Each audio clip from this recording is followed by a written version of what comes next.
microphone and introduce yourself.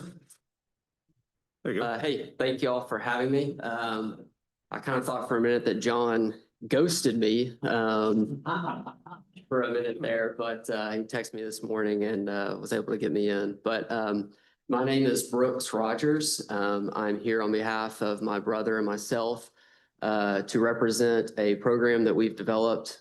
It's really my brother, called GhostRx. It's an automation agent that basically performs the data entry function of a prescription in pharmacies that have Pioneer RX software. So I've kind of got an overview. It processes refills and e-scripts. It does not do faxed or handwritten prescriptions. It does not use any AI. It does not analyze the prescription in any way. It essentially performs the keystrokes that are necessary in order to process a prescription. In talking with John, he asked the best way to kind of explain it is to show a video. So I kind of put together a video to show everybody to better explain it. In full admission, Brooks has asked me about this in concept a couple of times, and I asked him to send us a PowerPoint, which he did about 10 days ago. And I literally was laying in bed last night and went, oh my gosh, I forgot to talk to him about getting on the schedule. So that's why I was texting first thing this morning to see if he'd come in, because knowing the board is probably going to get hit with several of these things, a lot of this, as I would say, people want to say it's an AI tool. And I think Brooks has the absolute right approach of saying this is an automation tool. And it's basically a keystroke issue that you do not have to have a professional degree to perform the keystrokes, but it halts just like it would for any human doing it if there's anything for the pharmacist to have to intervene on, DUR alerts, other interactions or everything else, and does not remove any checks. So with that, we're going to see if the video works. Okay. Here we go. Is there sound with it? There's no sound. Oh, well, it helps if I hit the last button. And yeah, so this is just the basic screen that you see when you go into Pioneer, processing a prescription. Sure, you guys running.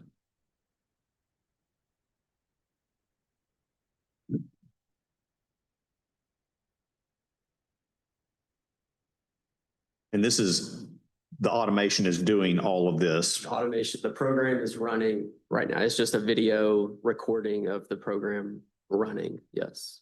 Pick the one that's It picks the one with the highest inventory balance. That's correct. narrator. Yeah, if I can see it. Yeah, so that should be hitting F12 now to finish the prescription. And essentially it sends that prescription to the print queue for somebody to print it and count it. This is the priority fill request screen in Pioneer.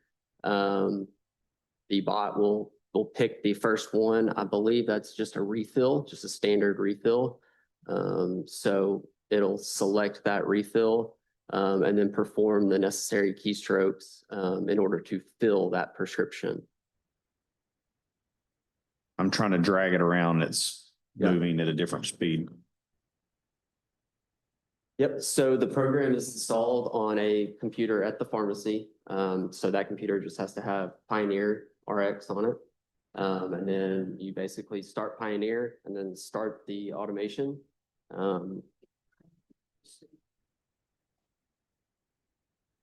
It would need its own desktop. Yes. Yeah. It basically is one desktop running this, just like a fill station or something. Like here it's saying refills remaining on this carvedilol 25 milligram. So it's going to select it and basically hit the three buttons that you would have your technician do of this needs to run through. This is still the medication that shows the highest on-hand quantity that matches as a substitutable for this or what it's on. Right. And then hits it through. And then it goes to the print queue to be counted and then ultimately checked. Yeah. Does it automatically print, or when it gets to print queue, you have to select them to print? It kind of depends on the pharmacy settings. Yeah. Most pharmacies, like if we were going to install it in a pharmacy, we would suggest doing the print queue. Okay. Because it basically puts it in a queue for then somebody to, print those prescriptions to be counted. Important you address DUR rejections, so just a couple of points of clarification. What it says is, equal rejected claims for third party.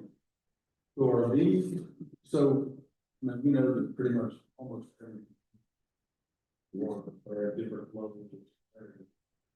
Does this pick only a certain levels of severity, or does it take every DUR?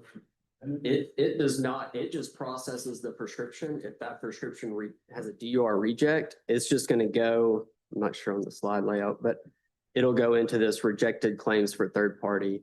And so then at that point, it's the pharmacist would then go in and do the DUR override and, see what's going So on. is that only for DURs that get kicked back from the third party, or is this for routine DURs for, let's say somebody's paying cash, still gonna likely trigger a DUR regardless of the payment source.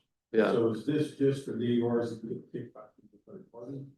that rejection, the rejected claims for third party would be the ones that are rejected from the third party. But any other DUR would be on the check screen on the later slides. So like a new prescription on the Pioneer is it's a yellow shade. So that kind of signals to the pharmacist, like, this is a new prescription. I need to look into it, and it'll show you those DURs, and then a refill would just be a gray screen. So that's kind of how you can differentiate. I think it should have done the same problem, because the DURs pop up on the pharmacist screen.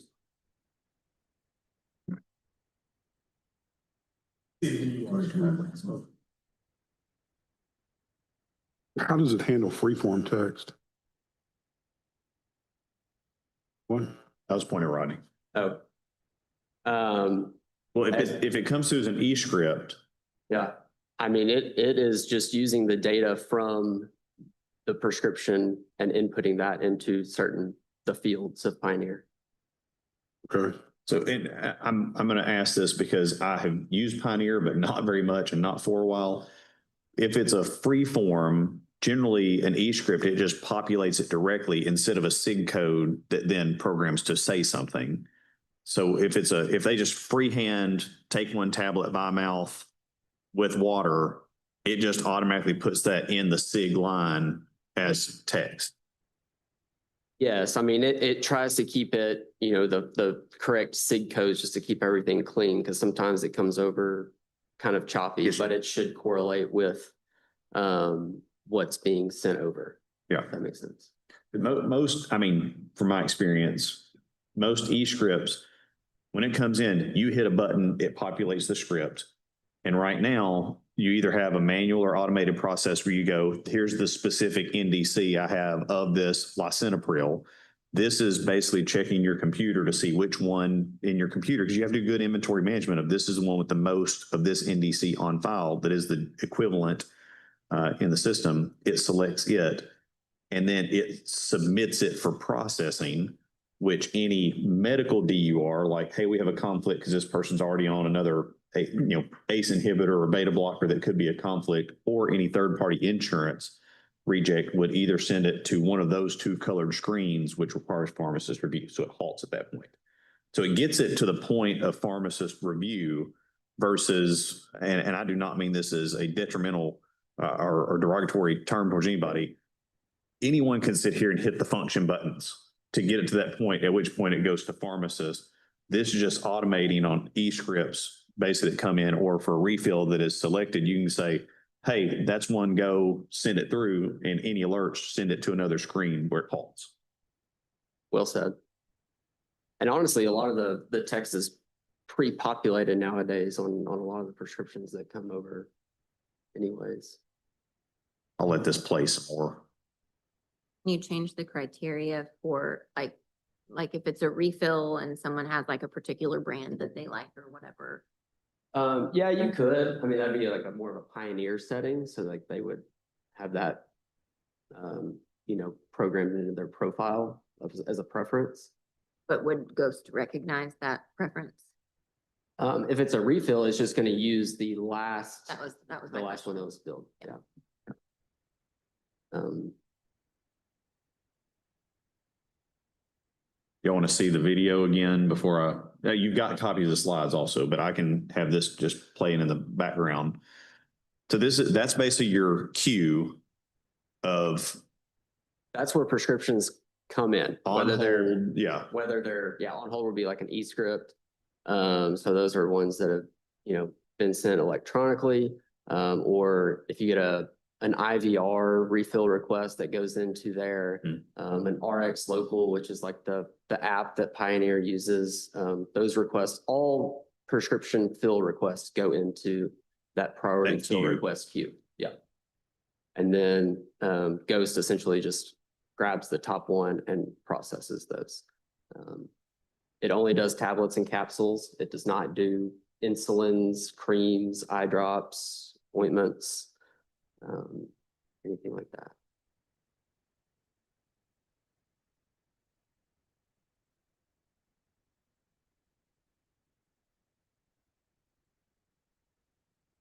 As long as it's running, yes, it kind of just auto.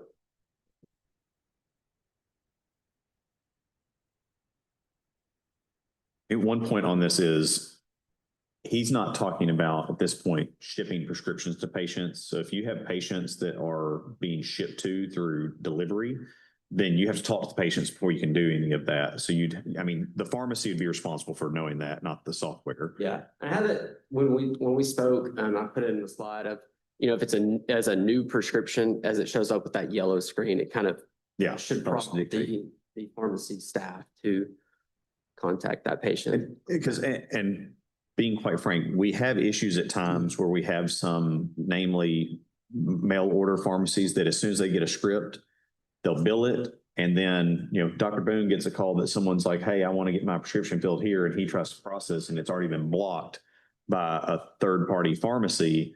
And they've billed it without having talked to the patient first, which is illegal. So I've had a couple of verbal complaints on that. I said, look, if you get 5 or 6 of them the next month or so, put them together as a packet, send it to me, and we will contact through the complaint process that mail order pharmacy and ask them where they had the patient authorization to bill and fill all these prescriptions. Because what we assume is happening is they're receiving prescriptions and billing them, which blocks anybody else purposefully or not. But irrespective of that, you can't do that until you have gotten clearance from the patient to bill that script when it is for delivery. Since approval, have you done sort of dummy studies to validate it? Yeah, well, we've used it at our own pharmacy, and it is very good. It's freed up a lot of time for us to practice at the top of our license, because honestly, data entry is pretty cumbersome and labor intensive. And so you can automate that. But have you done any studies to go back and say, okay, here's 100 that we used to process, usually we go to our X. Now we go back and review our copy and compare for the year. Oh, as far as accuracy? We haven't done any studies, but when you are checking a prescription, you might run across 1 or 2 here or there. But honestly, it's very rare. They supply issues. Maybe, or if they just send over like something Gibberish. odd, because it's based on what they're sending over. There's some of it that's inherent on e-scripts that you just get errors. And it's a little bit maddening. When last time I was actually in a pharmacy filling it, like e-scripts are troublesome because they are in a language to directly translate into the pharmacy. And then you realize someone has put gibberish in there.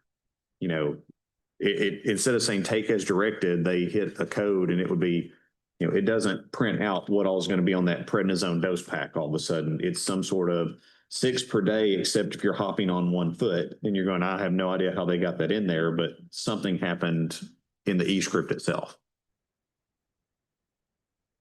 But you got to check. That's another reason why our board has had, final verification requirements for pharmacists.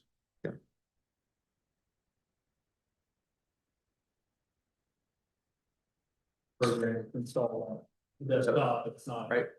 Pulling anything on the internet. No patient data is stored or used. It's essentially on the desktop. Doing the F12, F5, F12.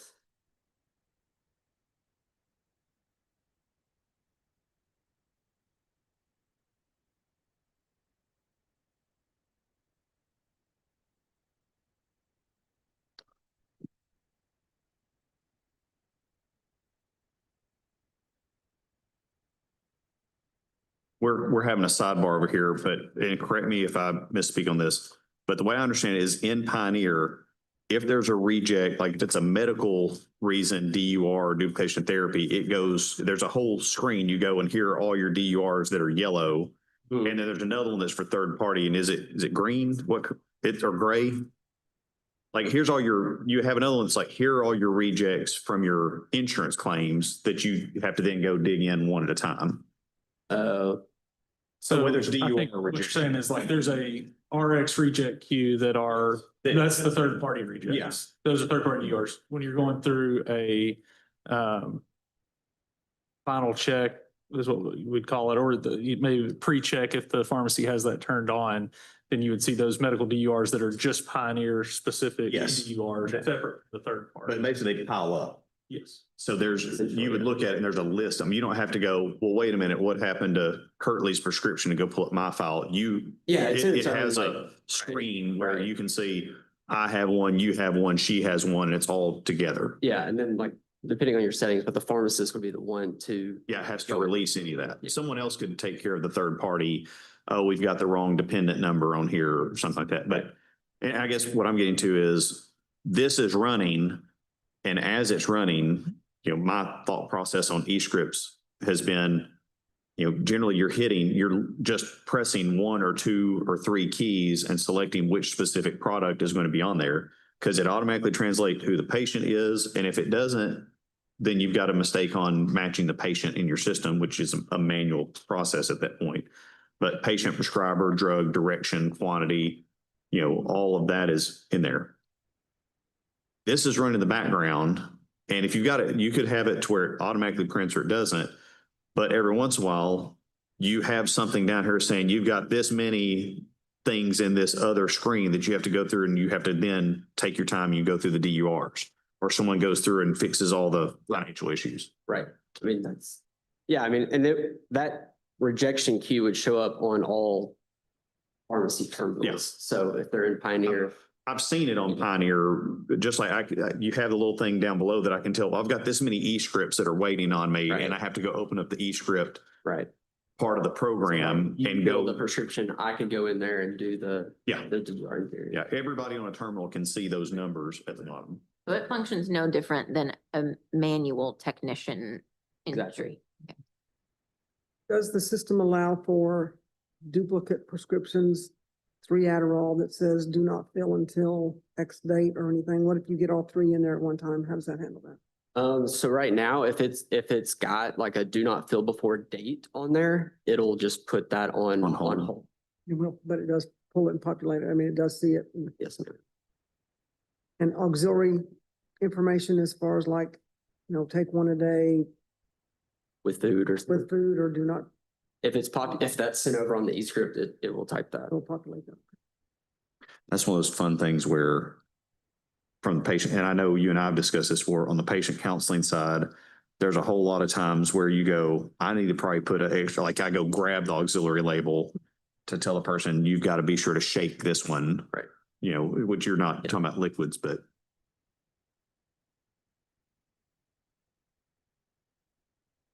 How does it handle the state position inappropriately sends over 3 Adderall and does not put a start date? They just send 3 over. Just 3 over. They have to fill all 3 of those sequentially or know that process that. So if it's sent 3 over, it'll fill the first one and that'll go through on insurance. And then it should try to fill the second one, and then it would just be rejected in that rejected queue of just too soon. Put it in. It would just be rejected by the insurance. And with that, just saying, if a pharmacist or technician did the same thing, it's gonna lock it basically because it's not gonna pay, even if it was cash. When you get to the cash register, if it didn't have do not fill until, then it unfortunately is legal to be filled, even though we all know that's not the way it's supposed to work. But that's the same way you have to put it on hold. Like if it got to that point and it had an attempt to fill and bill, then you pull it and put it on hold and make your record. So that way it's in the profile rather than leaving it on hold forever. Shouldn't the system DUR catch that anyway? Yeah, exactly. It should kick it over to either DUR or payment, duplicate fill.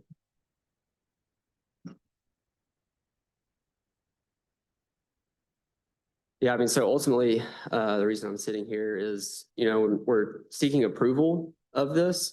And then ultimately, we would like to sell it to other pharmacies that operate using Pioneer RX. So, that's what I've spoken to John about, what we've worked on,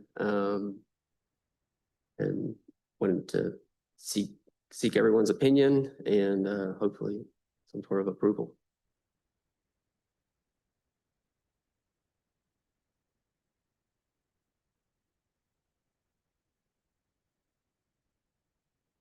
Does anyone else have any comments? It's a natural next step, but the only thing I go back to, and our regulations provide. We're gonna leave Rodney's mic on. Well, I leave it on and then that hand doesn't turn it off. But it says that Board of Pharmacy give prior approval, but shall include develop and implement an ongoing quality assurance program that monitors the performance of the system, including procedures for conducting quality control checks of the final dispensing accuracy.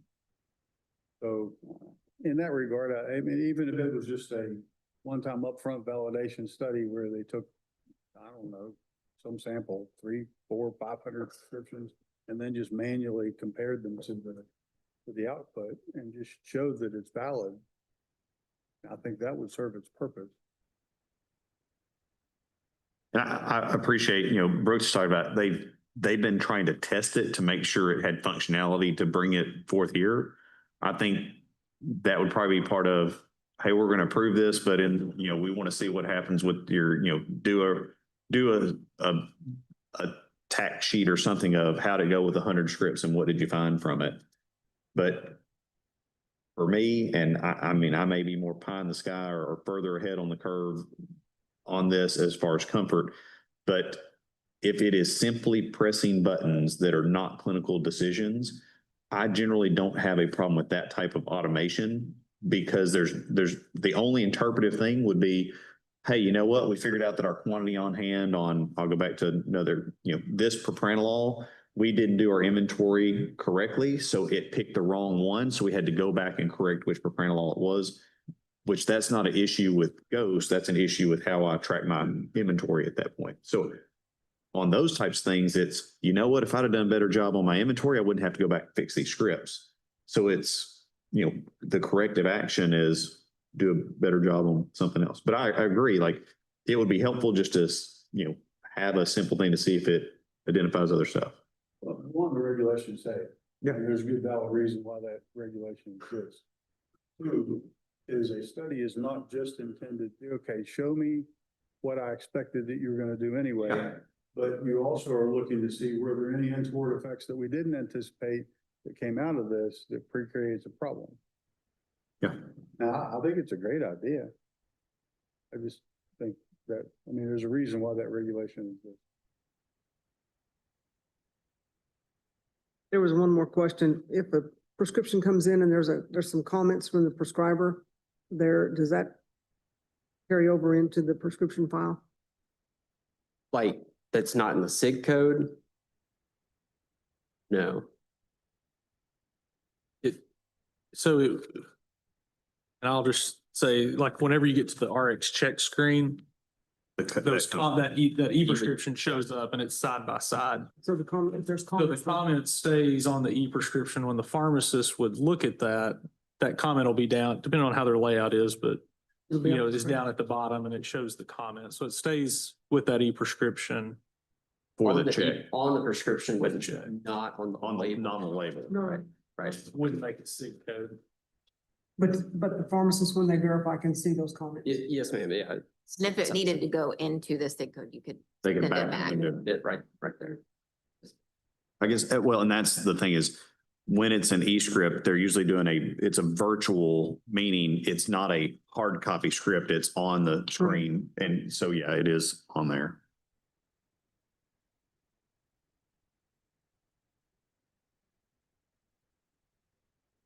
I think what Dr. Rogers is asking is, can he get approval to do this? And I know that you would want to say, if you're going to say that, say, we want approval, but before you market it to the next group in the next, 2 weeks or whatever, we want to have a study of what was found as part of this or that for it to proceed. And that way, if there's any major red flags, it could hold up. And I think, we've had technology where we've had some major red flags before when, I'm hearing of the systems are going to take, oh, you scan in the script and it scrapes the data and does what it thinks it says and everything. Like, my level of comfort is not there because I think you're going to have some potential major errors in that. And that would take a lot more looking for me.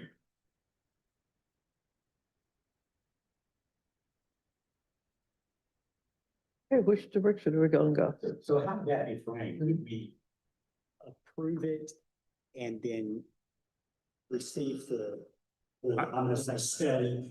Yeah, we're just allowed that, just Pilot. say it's okay. Approve a pilot for him to use it in his store pending test data coming back to the board for approval. And do you want that to be the board a revisit, or do you want the staff to look at it? Yeah, Steph is fine with us. I mean, if you tell us to do it and we see problems with it, we're not approving it. I mean, that's, I mean, I'm sure this is time sensitive for them. I would think, so staff looking at it would be better than holding it for the board from that standpoint, as long as everything looks good. Second. Okay, we have a motion and a second. Any further discussion? All in favor, signify by saying aye. Aye. Any nays? The motion passes. who made the motion? All right.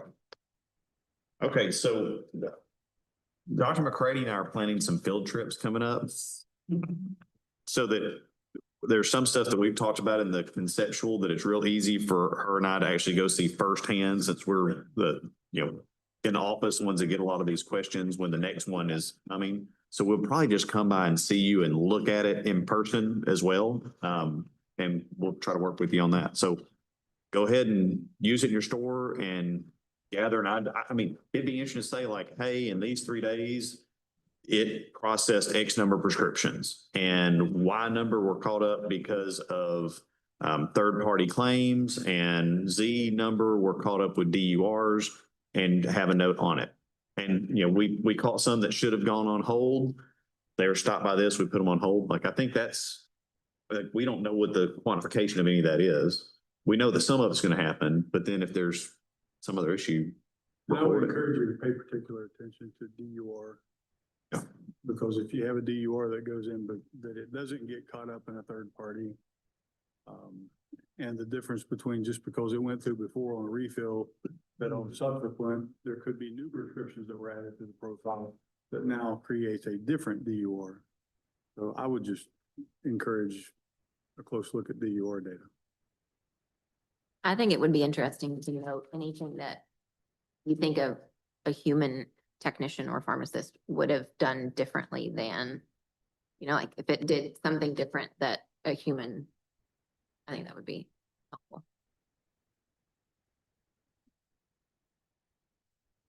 All right, man. Thanks, bud. Thank you. Good luck. Well, When do you want that data back? Just Well, that's on you. Like, if you can put the numbers together and get it to us quicker, it just, if we have any pushback questions or want more stuff, it's at your speed now. But Give it direction, but I would encourage more than just 100. yeah, Okay. yeah, That's the problem. yeah. All right, man. Thanks, Brooks. Thank you. Bye.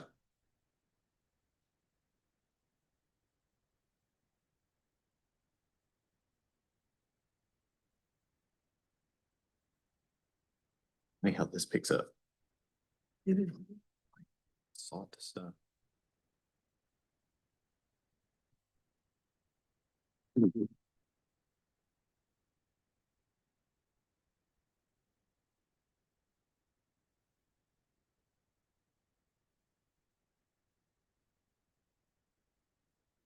Good afternoon. Ms. Mosley, Yes. I believe that's going to be under tab 11 for all of us, if my will work right. Here we go, day 2. Yes, number 11. Ms. Mosley, I'm John Kirtley. I'm the director of the Board of Pharmacy. I'm going to tell you a little bit about who all you're talking to today at this table and kind of how this procedure works. On this side of the table, we are staff members that work here in the board offices. Myself, Dr. McCready is our assistant director. Ms. Bales is our legal counsel. On the other side of the table, we have 6 of our pharmacy board members who are decision makers here today on your application. Dr. Brian Jolly, Dr. Lenore Newsom, who's the chair of our informal conference, Dr. Clint Boone, Dr. Rodney Richmond, Dr. Lynn Fouché, and Dr. Beth Ann Davenport. The board members are just now getting a chance to look on their iPads or their little devices, your application, just like you have a copy of. In a moment, I will turn it over to Ms. Bales to kind of go over your application. It looked like you told us that nothing was going to come back. You did tell us one thing would come back, so thank you for that. And they're going to talk to you about that. At some point, they'll ask you questions about it. At some point, they'll decide what they want to do with it. It could be to approve the application, deny the application, ask for some more paperwork, table it for some period of time. We have no idea what they're going to say until they do. The most important thing is it's an informal conference. You can agree or disagree with what they say. Not that you have to do it sitting right there, but if you agree with it, we go forth with whatever they've asked us to do. If you disagree with whatever decision they come up with, you could either say, forget this and walk away, or you could file an appeal to have a full formal hearing before the full board. So you're seeing 6 of the 8 members now. That could potentially be all 8, and it would be a hearing officer doing this, a court reporter with their little typewriter taking everything down. We swear everybody in as a witness, and it's just a much more formal back and forth rather than this being more conversational. Okay. So I always ask, do you have any questions about how this process works? No, thank you for the opportunity. If you change your mind and there's something that doesn't sound right or you want some clarification on, get our attention, ask us. We'll be happy to help answer any questions. Okay, that I'll turn over to Ms. Bales. And on our application is the question, have you been treated for a drug or alcohol addiction or participated in a rehab program in the last 5 years? And Ms. Costley answered yes to that. And she submitted a letter that's in your packet from a program called John 317 Ministry that affirmed that she entered the 12-month residential recovery program for alcoholism on January 6, 2025, but she was medically discharged on September 10th, 2025. Alrighty. You want to fill us in on what's been going on with your life? Yes. Unfortunately, I left the residency because I fell and broke my right ankle on property and required surgery to have that repaired. Since then, I actually looked to return to the ministry to complete the program. However, I chose not to. I encountered, in my opinion, 3 of the most difficult holidays for an alcoholic with family, and that would be Thanksgiving, Christmas, and New Year's. Completely sober. I'm still sober to this day. 9 months in that program was a blessing for me. It's in Newport, Arkansas. It's completely free to women anywhere. Fortunately, I didn't age out. There's not an age restriction. Some there are. But there were several of us there being treated for alcoholism, mostly methamphetamines. few graduate from the program. Unfortunately, I didn't officially graduate, but I felt 9 months was success for me, and I think my children and family would agree. I'm sorry, I didn't say, through my recovery process and rehabilitation, I guess you have to go to exercises. I decided to go back and to become a pharmacy technician. And when I filled out the application in November, I wanted to be completely transparent about my treatment. And that's when I applied and filled out the paperwork, not having any idea that I would meet in front of a board, but I'm glad I am. Tell my story. I have a question. So I started kind of researching this John 3:17 because I wasn't familiar with it, but it looks to be basically a program run by graduates of the program. Is that a correct? correct assessment? Okay. What kind of, is there counseling or what does that program look like for a resident kind of daily? First, you get a structured day, very structured day with breakfast, no speaking until after prayer, and then you can talk. So it's just a lot of quiet, meditative time in the morning. From there, you go back, do home chores. Then you go into, once you reach 30 days, they allow you to go out and work into the community. So we clean churches mostly, libraries, things in homes, people's homes. We don't get paid for any of that, and they give back to the ministry. It's a 501(c)(3). The afternoon is full of Bible study, classes, scripture, anger management, trauma management, grief counseling. But then as an individual, I got to see a counselor, licensed counselor through the city of Newport that my insurance covered there. But it's very scripturally based. They love you back to life. It's supported by many churches from Little Rock, Searcy, Paragould, Jonesboro. It's just poured into the ministry. We would go to Celebrate Recovery meetings every night. We had a Celebrate Recovery meeting there at the ministry through the Rimmel Church. It's called the Rimmel Church. Just a wonderful program.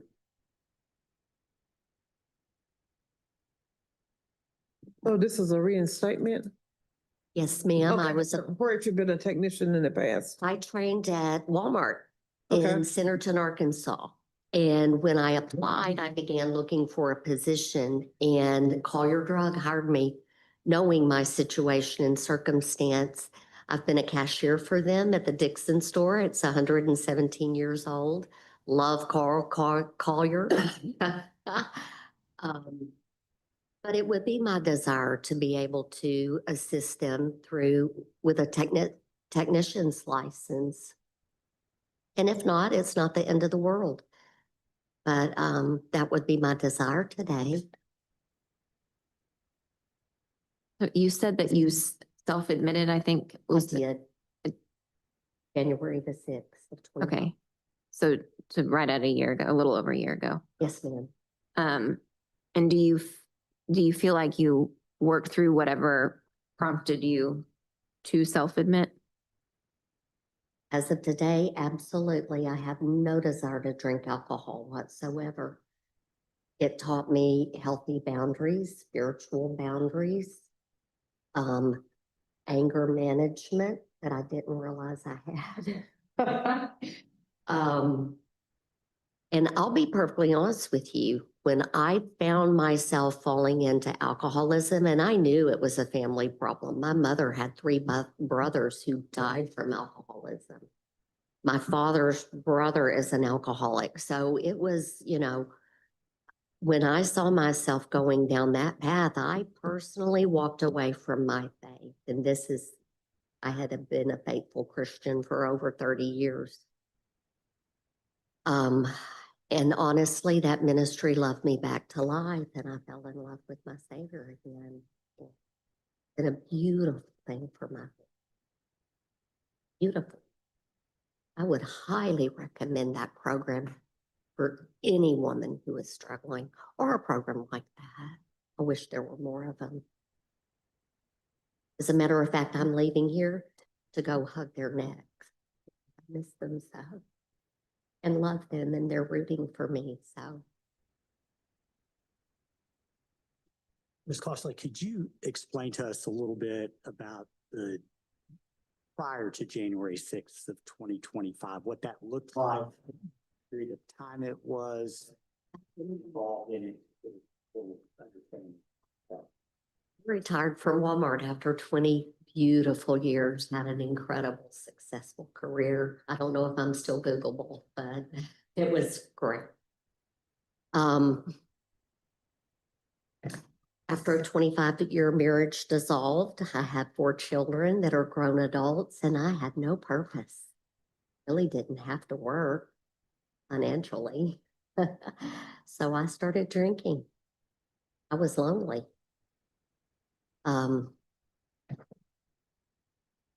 Didn't have a reason to get up in the morning. I fell into a deep depression, and unfortunately, I didn't realize that I was also in the throes of menopause. And Graves' disease. I had a double whammy. And I chose not to get well, if you want to know the truth. That's how severe my depression was. And I had come to the end of myself. I really had come to the end of myself. So it was either get well or die. And I chose to get well. And I learned about John 3:17 ministry through Kelly Neal, who is the congregational preacher in Bentonville, Arkansas, but he is also a licensed counselor and therapist who actually got his master's counseling there. So he had a strong tie to this ministry. And that's how I got turned on to 3:17 and chose that. I actually tried a 30-day rehab, a secular rehab, and it didn't last till the water got hot, right? I thought I could control this, but I had no control at all. I had to turn it over. Could you frame that up for me with some dates, some time periods? I'm trying to understand how long of a period of time we're talking. It would have been January of 2022 until I self-admitted in January of 25, a good 3 years. Were there ever any criminal involvement or? Never. I'm going to be perfectly honest with you. If I wanted liquor, I had it delivered or I'd take an Uber. And we have no legal issues whatsoever. She was actually, she was very forthright that this had been the issue for an appearance like this. And I am familiar with John 3:16, which is the men's version. 3:17 is the women's, and some of their, and they do use a lot of like peer recovery support of other people with lived experience to help share how they got sober. Because while I'm probably more of the mindset of the people who are my mentors that are old school 12-step AA, almost hardliners that, hey, this is the way it works. That doesn't work for everybody. And we have other both spiritually based and secular things that have helped a lot of folks. They treat a lot of people that it's not just alcohol, that it's other drugs, methamphetamine. And part of her interaction here today is, she's telling you, and I believe her, that it was only alcohol, but because there could have been other drugs or anything else, it's part of this interview process. But no DWI, public intox, no MIP. That was funny. But Do you have ongoing support I do. System simply. celebrate recovery and going back to the secular rehab that I chose to go to, it was AA all the way and it did not work for me. I loved those people. They were honest. But it did not work. But this program has been beautiful for me. I'm very active at the Fellowship Church in Rogers, Arkansas. I've gone through since I've left the ministry, John 3:17. You go through, it's called Discipleship Discovery Program with Fellowship to place membership there. And it's an 8-week program, which I participated in. I participate in their Celebrate Recovery on Friday evenings. That's what, and a small group who know my story. They've heard my story. And so that's what keeps me honest. And everyone at Call Your Drug knows that I'm, my license has been postponed based on this hearing, and they're wonderful. They're supportive. And so when you're honest about it, you find a network of support and they cheer for you, right? So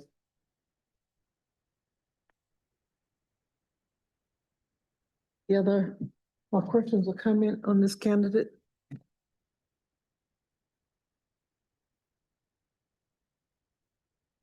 I'll make a motion to approve her reinstatement. Second. We have a motion and a second. Any discussion? All in favor, signify by saying aye. Aye. Any nays? thank you. You've been reinstated. Unless you disagree with them. That's the fun thing I do get to say. No, sir. Can I take that home today? Yeah. That's my question. Yeah, we'll get you set up. Thank you.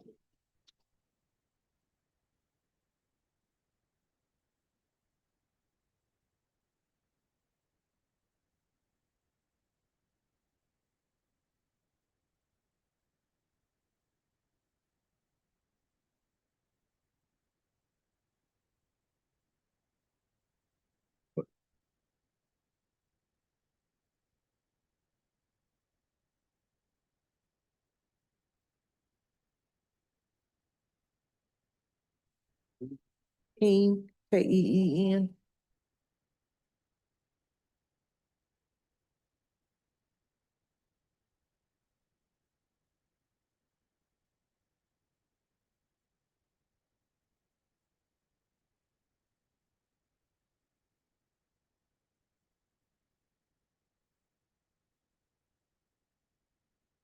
Well, how are you today? Here? Yes, ma'am. How you doing, Miss Keene? I'm okay. How are you? I'm doing pretty well. I don't know what the weather looks like, but it's nice and cool in here. It's lovely. It's absolutely lovely. I hate to hear that when I'm stuck inside. Yeah. I'm John Curley. I'm the director of the Board of Pharmacy, and I'm going to tell you a little bit about kind of who you're speaking with today and how this procedure goes. Have you been here before the board before? No, I moved here from, well, most recently Delaware. Okay. As an opportunity from where I work. Okay. On this side of the table, the three of us are staff members. We work here in the board offices. Myself, Dr. McCready is our assistant director. Ms. Vales is our attorney, legal counsel. On the other side, we have 6 of our pharmacy board members. They're all decision makers here today about your application. Dr. Brian Jolly, Dr. Lenore Newsom, who is our chair of this informal committee, Dr. Clint Boone, Dr. Rodney Richmond, Dr. Lynn Fouché, and Dr. Beth Ann Davenport. Here in a moment, I'll turn it over to Ms. Vales and she'll give the board members an overview of your application. They're just now seeing a copy of it here on their little pads, and it's the same material that you have in front of you as well. After that, I'm sure the board members are going to want to talk to you about your application and the things that were in it. And at some point, they're going to decide what they think they would like to do with your application.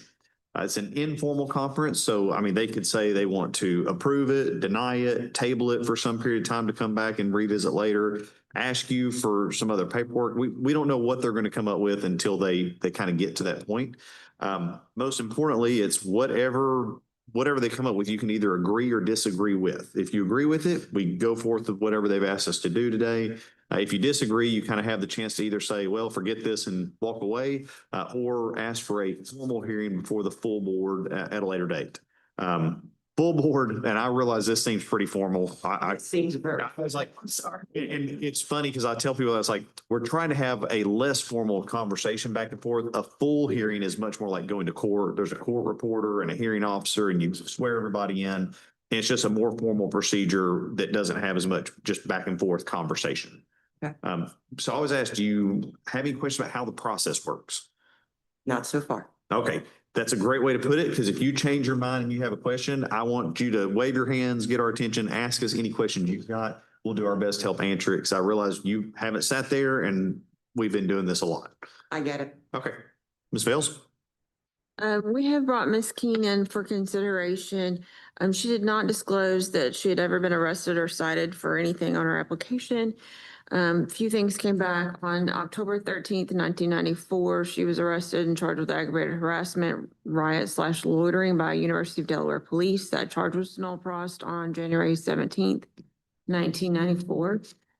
On October 10th, 1998, she was charged with maintaining a dwelling for keeping controlled substances, possession of controlled substance, Schedule 2 misdemeanor, possession of drug paraphernalia, unlawfully dealing with a child, which is permitting someone 18 years or younger to remain in a place with drugs. These charges were also null prost on December 22nd, 1998. On June 9th, 2008, she was charged with endangering the welfare of a minor. Those charges were dropped on September 23rd, 2008. And on December 1st, 2009, she was charged and convicted of failing to maintain dog vaccination for rabies, which I'm assuming is an ordinance. But she didn't disclose any of these arrests, and that's what brings her before you today.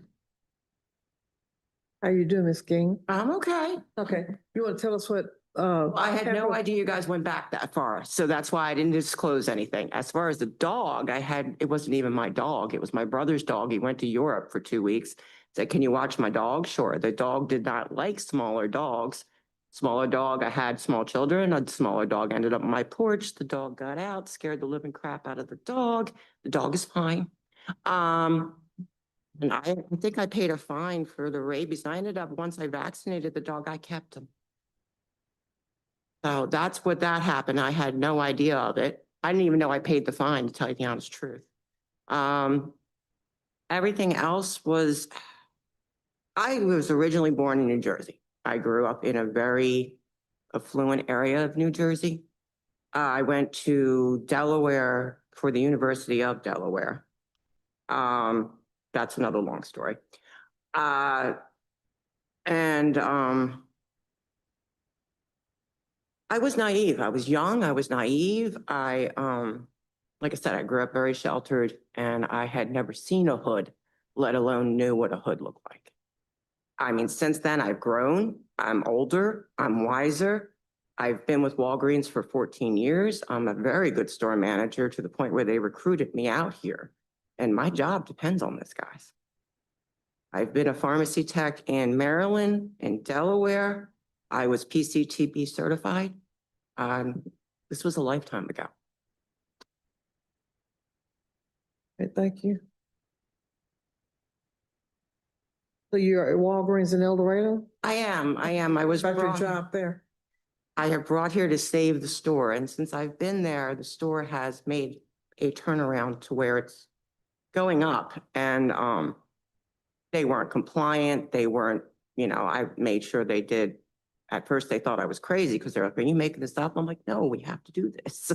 So I was telling them all about the laws and what have you. Right now I'm playing store manager, and I am very close with my pharmacist and my RXOM, because I can only go back there to approve the stock adjustments. That's all I do. But I'm required to have a pharmacy tech license to maintain my position. They paid me to come out here. Like I said, these things were all dropped. I could explain all of them to the best of my memory and knowledge. Like I said, I didn't disclose them because when I got my license in Maryland, they only went back 10 years. When I got my license in Delaware, they only went back so many years. I didn't realize you guys went back that far. You have previously been licensed as a technician in Maryland. Correct. And when were you licensed? From when to when? Oh, dear Lord. Let's see, I was at Elkton. My parents were still alive. 2018, 2019. Until, Just expired about 2 or 3 years ago. And the reason I didn't renew it is because I went back to Delaware and I wasn't working in Maryland. now you were also licensed as a technician in Delaware. Delaware doesn't require a state license, but I was PCTV certified. And when did you complete that certification? My parents had passed away in 2018. 2019, I want to say. So that would have coincided with Maryland. Correct. I was in Maryland when I got PCTV certified. But PCTV certified is nationwide, so I kept it when I went to Delaware, but I didn't renew my Maryland license because I was working in Delaware.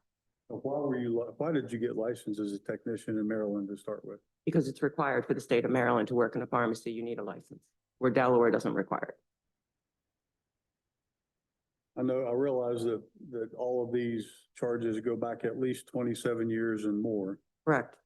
but I'd like to focus on the one that maintaining a dwelling for keeping controlled substances, possession of controlled substances, Schedule 2, possession of drug paraphernalia. Can you tell me about that? Sure can.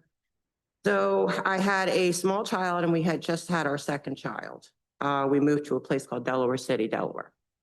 Very small town. The rent was dirt cheap. We were just starting out. I was a stay-at-home mom, husband worked. We found out why the rent was dirt cheap. The house was the old jail, and there was the top, which is where we lived, and the bottom, which is where my neighbors lived. They were entertaining. The husband used to beat up the wife, and my husband has the heart of gold. And, well, you can stay with us, if it gets too rough. Well, the room that we let her stay in, she had left some things in there that were undesirable. Apparently, the cops of the local town, which I became very friendly with, came in to raid the house and they found a bunch of stuff downstairs and they charged all of us with maintaining a dwelling. And that's where that came. I was mortified. I didn't like that in my area. We got out of there. We saved our money as best as we could and got out of there very shortly after. Everything was dropped, but they kept it a little longer on my record because I ended up working for the police department. I became very friendly with them. And I kind of ran some drug dealers out of town, which was kind of fun, to tell you the honest truth. Dangerous, but fun. But at the same time, I kept it very low key because, like I said, I was trying to raise 2 children. I ended up successfully raising 4. So that's where that is with that. I was in the wrong place, wrong time, wrong area, and we were incredibly too nice. All right, so on 4 different occasions, you were charged and or convicted. I was never convicted. The dog rabies. Like I said, I didn't even know the dog was unvaccinated. It wasn't my dog. I apparently paid a $60-some fine on it. I know we ended up keeping the dog because when my brother came back from Europe, I said, thanks, Jim, thanks a bunch. And he was in medical school anyway, so he couldn't really take care of the dog. So I'll limit my question to the word charged. Okay. So on 4 different occasions, you were charged with various things. And on the application, it says, have you ever been cited, arrested for, charged with, so there's the word charged, any criminal offense? And so Again, I didn't it doesn't realize. say, have you ever been charged in the last 10 years? It says, have you ever been charged? I apologize. I went on what I needed to do for my DM and what have you. Said it was so many years ago, don't worry about it. Okay, So it was an interpretation thing. correct. I apologize. And Delaware was not very, when I called up Delaware and said, hey, I need records from this, they're like, ma'am, it's 25 years ago. I said, I understand that if Arkansas wants that. They were not in a timely manner of getting it back to me whatsoever, to the point where my husband and I actually went up in September to go to get them. And I still didn't get them until several months later. And have you used or abused any recreational or prescription drugs? But, Arkansas has medical marijuana laws. Do you use? I do not. Okay. You know, I work, I sleep, I come home, I'm getting used to my new surroundings. I have no neighbors. I like that. I like to know traffic. Our plan was to stay in Arkansas. My children are now grown successfully. We're selling our house in Delaware, but I'm kind of on hold because without this, and I would have to give back the money they gave me to come out here. Southern Arkansas is different from Southern Jersey. Well, I actually came from Delaware. It is less congested. I love it when they say, watch the traffic when I was coming up here. I just looked at them and said, How far are okay. you from Philadelphia? Well, when I lived in Jersey, I was about 35, 45 minutes from Philly. In Delaware, I'm about 20. I'm not an Eagles fan. My husband is.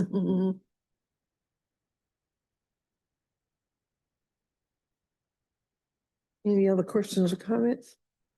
I'll make a comment that we did get a complaint filed that Ms. Keene was working in the pharmacy doing technician duties. We followed up on that complaint, contacted Walgreens. And it's my understanding that she was taken out of the pharmacy completely until they could prove or look into to make sure that she wasn't doing anything she was not legally able to do. And they were very cooperative. We didn't really have any issues or any problems with that. But because we had the complaint, I did want to let you know that. I did exactly what you guys told me to do. In fact, the day the complaint was given that I was supposedly back there, I'm on camera in photo. I go back to pharmacy to say hello to my pharmacist, talk to my RXOM. I approve the stock adjustments. If there is a difference in the stock adjustments, I'm not one to just approve, hey, we're missing 100 hydrocodone. I need you guys to recount that. And that's what I do. I leave a little list of what they need to recount and what have you. And as of now, we have no drug shortages. But I can't effectively, I mean, I would make their delayed pickup phone calls for them. But I stopped doing that. The only thing I do now is go back and look at the stock adjustments, and that's it. I used to go out and ring out for them, but I don't even do that anymore. The stock adjustment, that was a pencil and paper exercise? It's, so we have this thing and it's called RXI, which I'm sure you guys all know. You go into inventory and you go into stock adjustments, you see what you have controlled and you have uncontrolled. The store manager has to approve them every day. I have to do. So when you, I don't go into anybody's profile, nothing.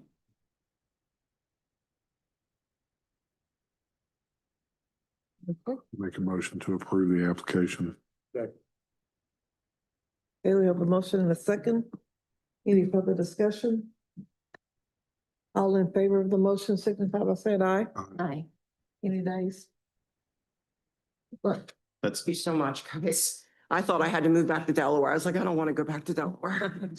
but how'd you wind up in Camden? Okay, so I had no idea about Arkansas. And this DM, who's a great guy, Tori Bunger, called me up and said, I have a great store for you in El Dorado, who lied, by the way. It's a dumpster fire. They had no idea what compliance was, nothing. And But it's wonderful now, especially since so we're, much better. since we're on camera. The script counts up. I can fill scripts faster than any of them. So the fact that I'm going to be able to do that now is going to help them so much. Well, I asked because I'm from Camden originally, so. Camden. Yeah, it's a great little town. Actually, I'm up on the hill in the woods. Skyline, yeah. Yeah. Nobody around but deers. Yep. How far away from Camden, New Jersey? Very, thank Yeah. you. Camden, New Jersey is a whole. So when we moved to Camden, Arkansas, of course, all my old friends are like, why are you going to Camden? I'm like, no, nothing like it, nothing. When I grew up in New Jersey, I was about 45 minutes from Camden. I was actually closer to the shore. I'm a Jersey Shore girl. I do miss my ocean very much. I know who Ron Jaworski is. My dad actually was a baseball scout. So he had a lot of dealings with the sports people. So we knew Ron Jaworski. Is a nonprofit, Jaws. Yes. My dog worked for that. No problem. That's fantastic. Thank you so much, guys. I really appreciate it. Thank you. Safe travels back. Thank you. There's no traffic. Everybody's like traffic. I'm like, you're kidding me, right? Speed through Sheridan. No, saw the cop there. Sorry, my pharmacist. I guess you guys don't need it. One of my pharmacists wrote a letter of recommendation. We're good without it. Okay. Have a great day. Yeah. Oh, yeah.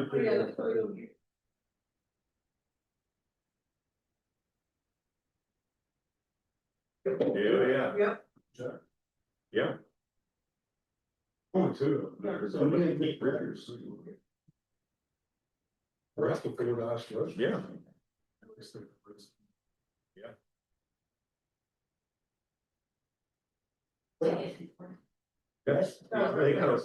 He got arrested. Traveling.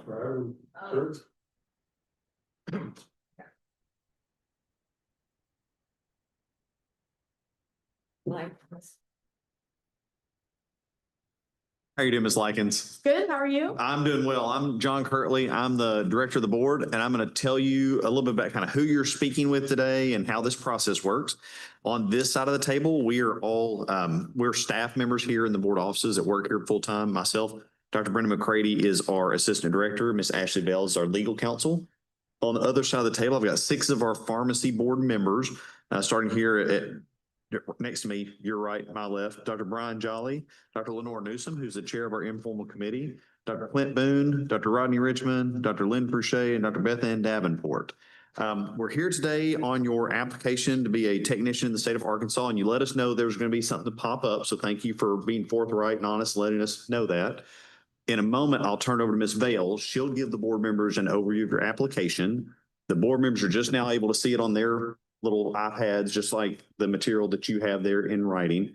After she gives that overview, the board members are going to want to talk to you about your application. Okay. At some point, they're going to say, this is what we would like to do with this application. We don't know what they're going to say until then. They could say they want to approve it, deny it, hold it for reconsideration later, send you to do some homework. We don't know until they say it. But because this is an informal conference, you have the opportunity to either agree or disagree with whatever decision they make. If you agree with it, we go forth with whatever they ask us to do. If you disagree, you kind of have the choice of saying, like, forget this and walk away, or you could appeal the informal decision and ask for a formal hearing before the full board. We actually have 6 of the 8 members here today. The full board is generally all 8. Be a hearing officer doing this, a court reporter, and we swear everybody in like witnesses, and it's just a much more structured interaction than us having a conversation. So I always ask, do you have any questions about how this works? No, no, sir. If you change your mind and something sounds weird and you've got a question for us during this, wave your hands, get our attention, ask us any questions you've got, and we'll be happy to help answer them. Okay, thank you. Ms. Vales? We have brought Ms. Likens in for consideration on her registration application. She did disclose that she had been arrested or cited for something in the past. One incident on October 14th, 2023, she was arrested and charged with shoplifting, Class A misdemeanor. On November 20th of 23, she pled guilty to the charge and was sentenced to pay fines and court costs totaling $565. She complied with the court orders, and that case has been sealed. Basically, since it's less than 5 years old since that incident, we brought her in for consideration. Sure, yeah, so it was like 3 years ago. I was a freshman in college. There's honestly really no excuse, like it's a crime and I know I committed that. I have since not gone down that same kind of path. Like I feel like once the judge ordered me to pay those fines and everything, I got back with stable employment. Yeah, but there's not really excuse I can say that kind of alleviates the situation because it was a crime and I regret it. So I hope to have kind of turned the leaf or moved in a different path to where I can kind of make do or make better with my choices going forward.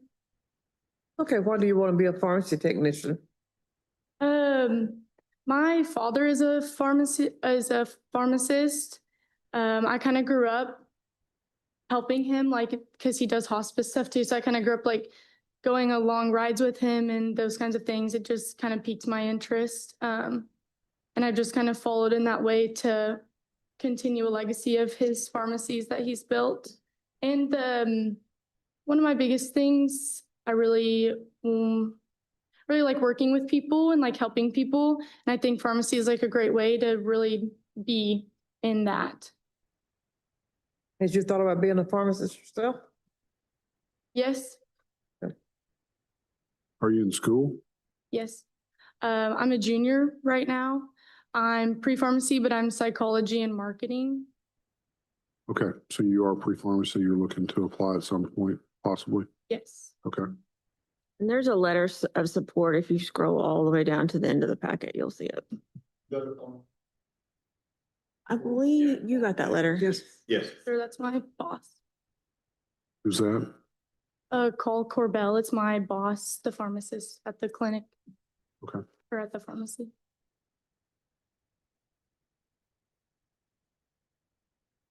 What's your current, what are your current duties there at Liberal? Honestly, I can't do much right now. I kind of just talk to the people that come in and help them like on the floor, picking out just like OTC items, basically. We have like a drive-through, I help at the drive-through, but I can't really do anything like on the computer or anything. I just, go to like where all of the prescriptions are hanging and just get it from either people that come in or go through the drive-through. And then if they get OTC items. And then like if we do like marketing campaigns, like flyers and those things, I kind of design those and print those. And we do deliveries too, so I do deliveries as well. All right. Does anyone else have any questions of this candidate? We'll make a motion to approve her application. Second. I have a motion and a second. Any further discussion? If not, all in favor signify by saying aye. Aye. Any nays? Motion passes. You'll get your license today. Thank you, everybody. And if you want to disagree, you won't have to go back to work with those guys. Yeah. No, I agree. Thank Be you. careful getting back home. Thank you. Thank you very much for your time. All right, take care.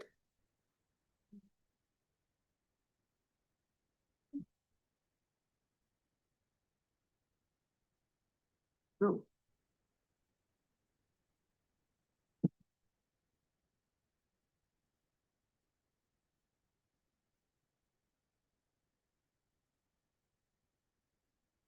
Yes. Great announcement, he said that North Carolina. And it- No. and evidence says favorable. Oh. Oh,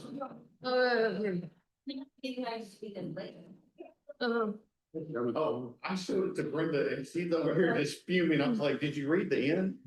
Yeah. Cause I saw it and I was like, oh no.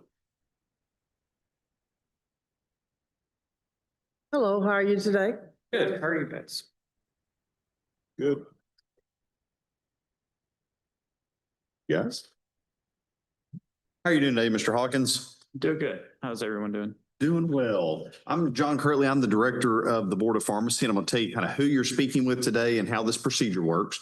On this side of the table, we're staff members here in the board offices. Myself, Dr. McCready is our assistant director. Ms. Bales is our legal counsel. On the other side, we have 6 of our pharmacy board members that are decision makers here today on your application. We've got Dr. Brian Jolly, Dr. Lenore Newsom, who's the chair of our informal conference, Dr. Clint Boone, Dr. Rodney Richmond, Dr. Lynn Fouché, and Dr. Beth Ann Davenport. We have your application. They are just now getting to see a copy of it on their little computer tablets, similar to the information that you have that our staff provided you. You did let us know a couple things would come back. In a moment, I'll let Ms. Vales give the board members an overview of your application, and then they're going to want to talk to you about it. Okay. Some point, they're going to come up with what they would like to do with your application. They could say they want to approve it, deny it, table it for some period of time, or ask for some additional information. We don't know until they get to that point. But because it's an informal conference, not a formal hearing, you have the opportunity to basically agree or disagree with whatever they come up with. If you agree, we go forward with whatever they ask us to do. If you disagree, you kind of have the choice to say, well, you know what, forget this and walk away. Request a formal hearing before the full board at a later date. Formal hearing is generally all 8 board members, a hearing officer here doing kind of what I'm doing, a court reporter with their little typewriter.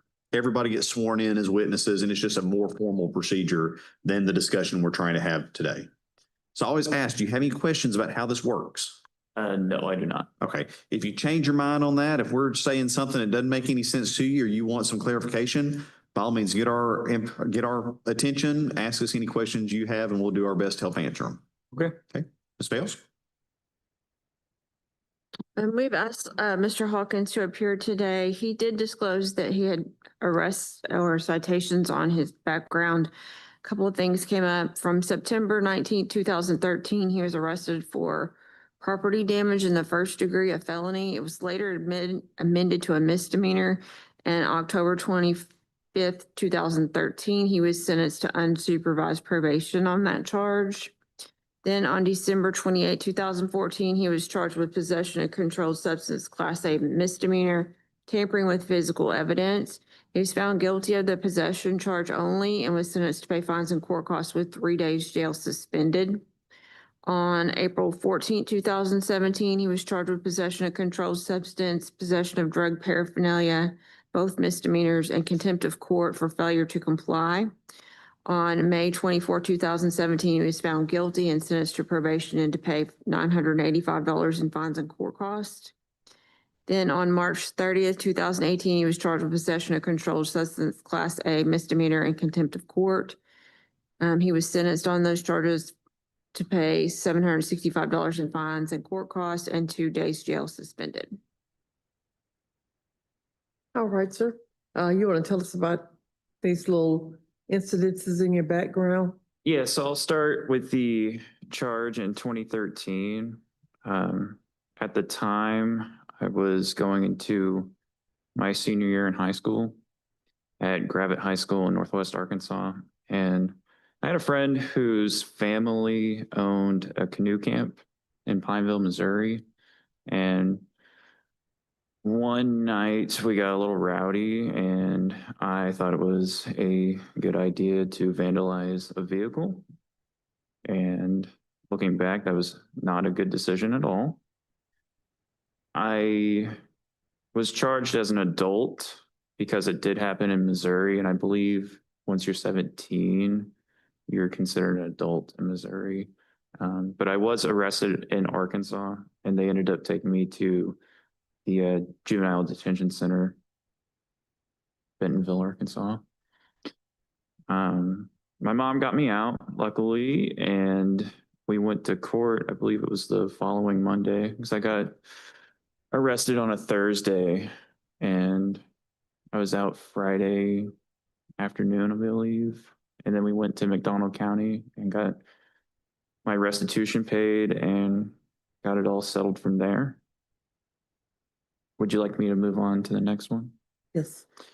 The December 28th, 2014 charge, I was at this point living on my own with a couple of roommates and freshly 18 at the time, had my own taste of freedom, and to say the least, I wasn't making very good decisions at the time. I was driving home from work, so I worked at one of the pizza places in Bella Vista, and I'd probably say like a gram or two on me, and I was speeding, and that's what got the cop's attention. He was kind of tucked off on the side of the road in Bella Vista. He lit me up with his blue lights, and I panicked. And the tampering charge is because I threw my bag of weed out the window in a little panicked moment right there. But I was honest to the cop. I told him what I had, and that's what got the controlled substance charge on my record. Would we like to go to the 2017? Just keep going. Basically the same thing. In 2017, I got caught driving with marijuana on me again. This time I had an actual pipe, and I didn't throw anything out this time. I kind of just sort of learned from my mistake back in 2014 that if I just give them what I have and accept the fact that I was caught, that it'd probably be a little bit better on me.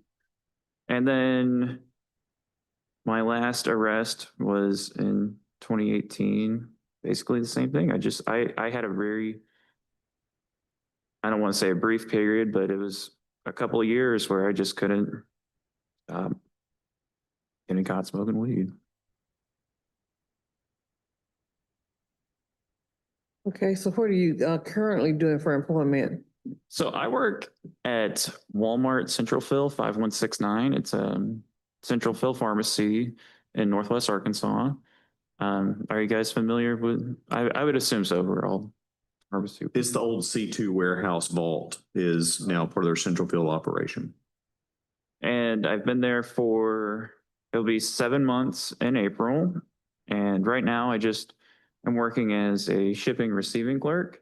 I do go into the pharmacy and I help them pack medications. We have 3 different semi-auto packing stations that we're allowed to work on, and a manual packing. And then the other half of the day, I'm in shipping, receiving, getting the packages into the right locations and making sure all the routes are right.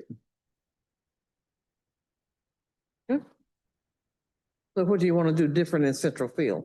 What will you be allowed to do that you're, well, things you can't do, but what are the things will you be allowed to do with the So- license?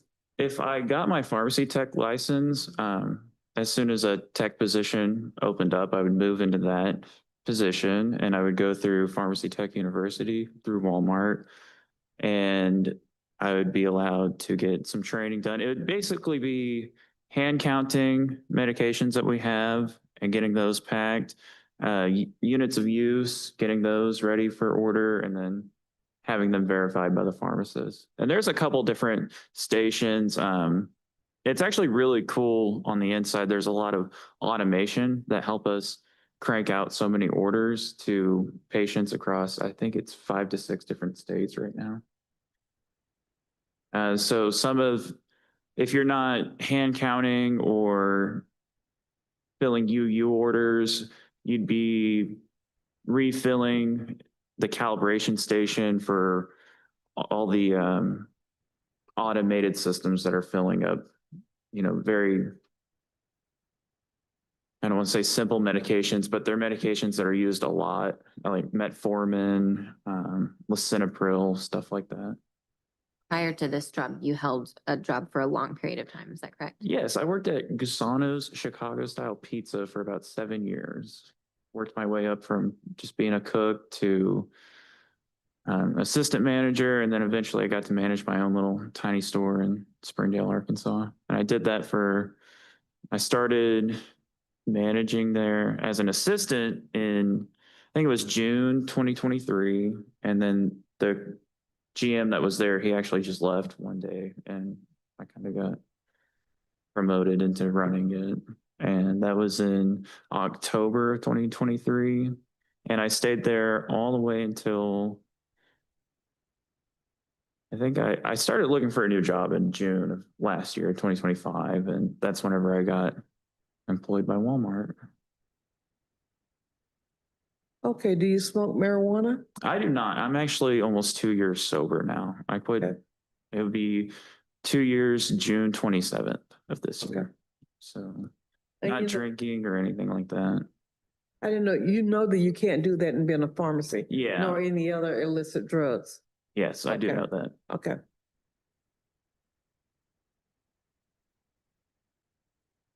Does anyone have any questions of this gentleman? I'd make a motion to approve the license. I'll second. Okay, we have a motion and a second. Any discussion? All in favor signify by saying aye. Aye. Any nays? Motion passed. You'll get your license today. Thank you guys. I really appreciate it. Yeah, you're in a neat place. It's the only one around. So I will tell you, it is a very neat operation. I didn't mention how many orders we push out. It's close to, we try to shoot for about 20 to 22,000 every day. And that's going to Texas, Arkansas, Kansas, Missouri, Oklahoma. I think we used to do Illinois, but I think we dropped all those routes. And I think the central fill, because we have central fills all throughout the United States. I think the Indiana central fill is taking care of Illinois now. But it is really fascinating. There's if you don't mind me talking about it real quick, there's a giant, it's called the LVD, and it's basically like a giant robotic arm that picks up the little orange vials, and it will it's so fast too, and it puts it to whatever medication it needs to dispense, and it's just really cool. Sometimes I like to peek over. I don't go walking around the pharmacy too much, but it is really cool to peek around, just see how everything operates. And then we have the flex bed, which is like the best way I would describe it. It's like a giant like soda dispenser, except it's for medications. So the vials come in on these little pucks, and you have all your medications lined up, and it just stops, wherever it needs to go. It fills up, and then it goes off for imaging and verification and all that stuff. Oh, I didn't want to interrupt you, but we approved it. We approved the system. Yeah, we've approved their automation. Yeah, I'm just excited to hear he's excited. I am too. Yeah. Well, I'm glad you're going to get a chance to get out of shipping and receiving and officially work in the pharmacy now. Thank you, guys. I really appreciate you. Best of luck. Good luck. Thank you. Enjoy the rest of your day. You too. Hope everything- Safe travels back. Thank you. Okay, we're gonna pause for a break. Okay. We're going to take a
at the same time.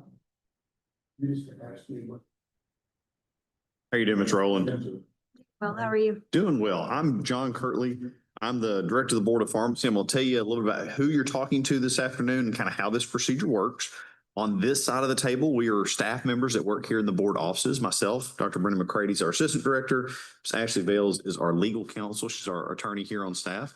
The other side, we have 6 of our pharmacy board members. I'll start on the far end with Dr. Beth Ann Davenport, Dr. Lynn Frouchet, Dr. Rodney Richmond, Dr. Clint Boone, Dr. Lenore Newsom, who's the chair of our informal conference, and Dr. Brian Jolly.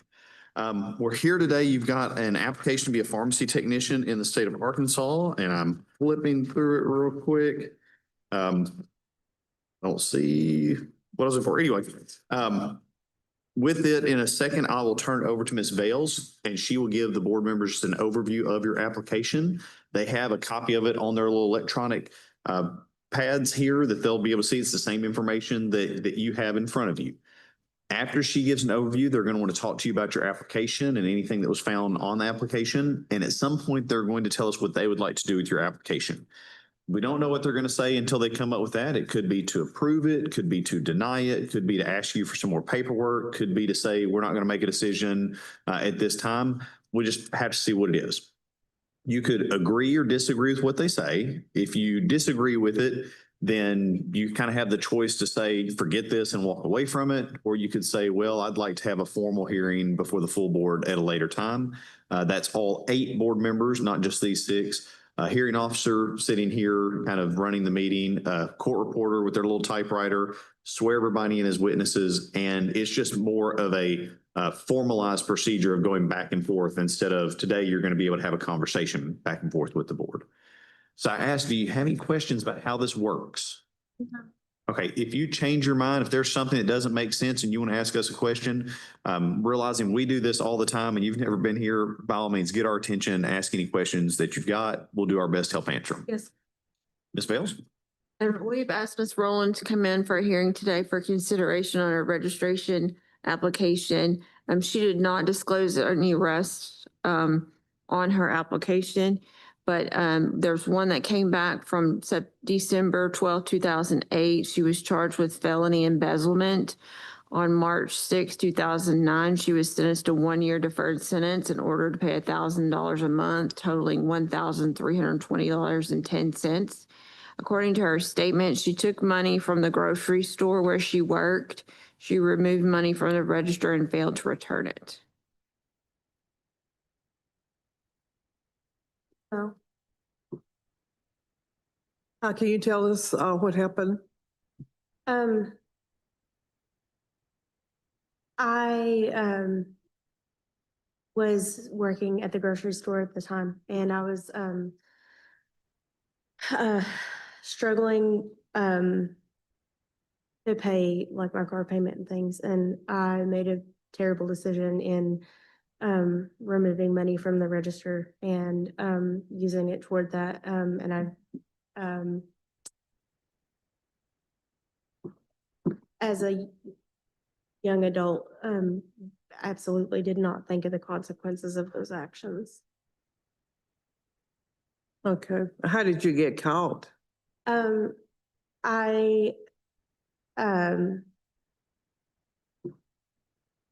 think that one of my coworkers saw that happen. That's been a very long time ago. It's been almost 20 years ago. I think what happened was, one of my coworkers saw that I removed some one day and then reported it to the manager at the time.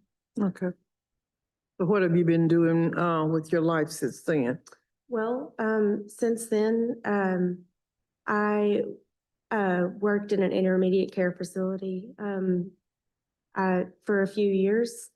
After that, my family and I made a big move to Michigan.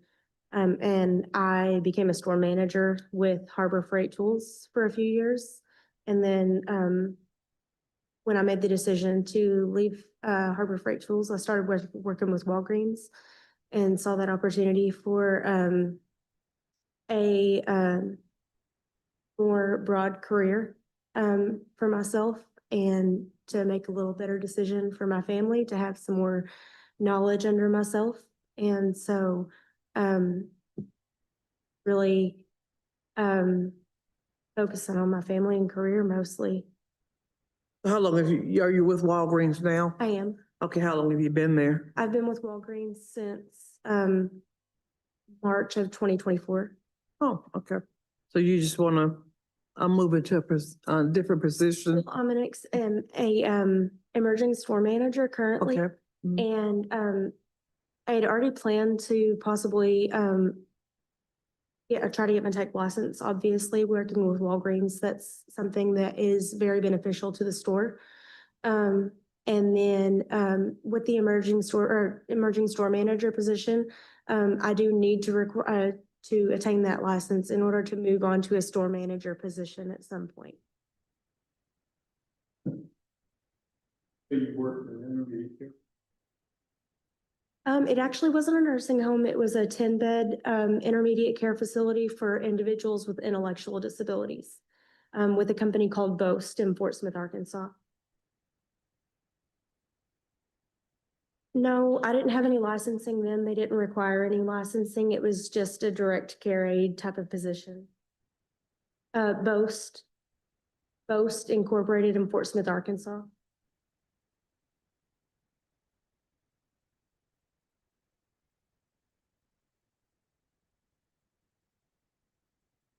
Does anyone else have any questions of this candidate?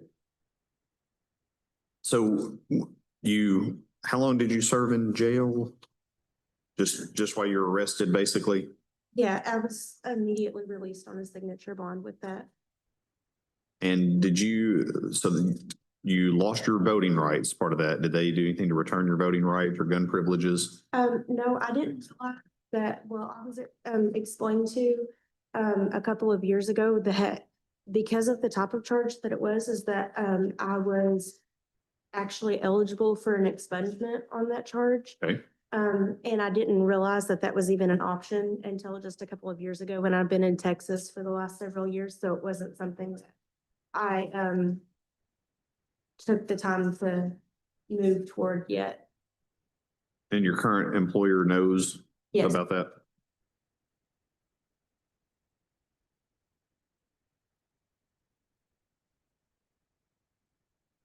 I'll make a motion to approve. Have a motion and a second. Any further discussion? All in favor of the motion signify by saying aye. Aye. Any nays? Motion passes.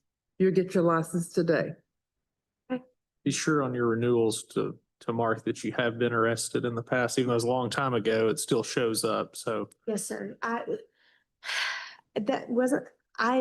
absolutely forgot to even consider that because of the option to have that expunged. I will absolutely make sure to do that going forward. Good luck. Thank you so much.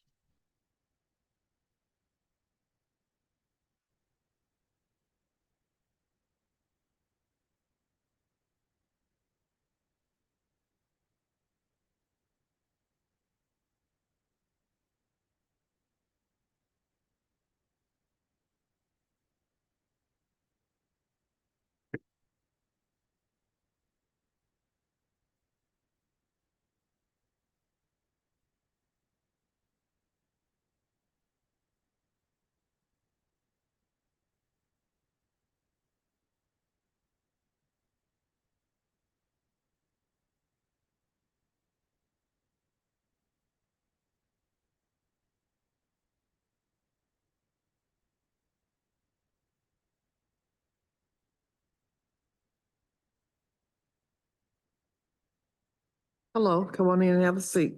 How you doing, Ms. Reed?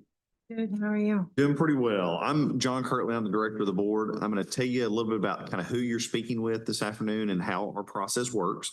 On this side of the table, we are staff members here at the board. Myself, Dr. Brenda McCready is our assistant director. Ms. Ashley Bales is our legal counsel. She's our attorney here in-house. On the other side, we have 6 of our pharmacy board members, starting at the far end with Dr. Beth Ann Davenport, Dr. Lynn Frouche, Dr. Rodney Richmond, Dr. Clint Boone, Dr. Lenore Newsom, who's our chair of the Informal Conference, and Dr. Brian Jolly. They are all decision makers here today for your application to be a pharmacy technician in the state of Arkansas. In a moment, I will turn it over to Ms. Vales. She will give the board members an overview of your application and what was found in it.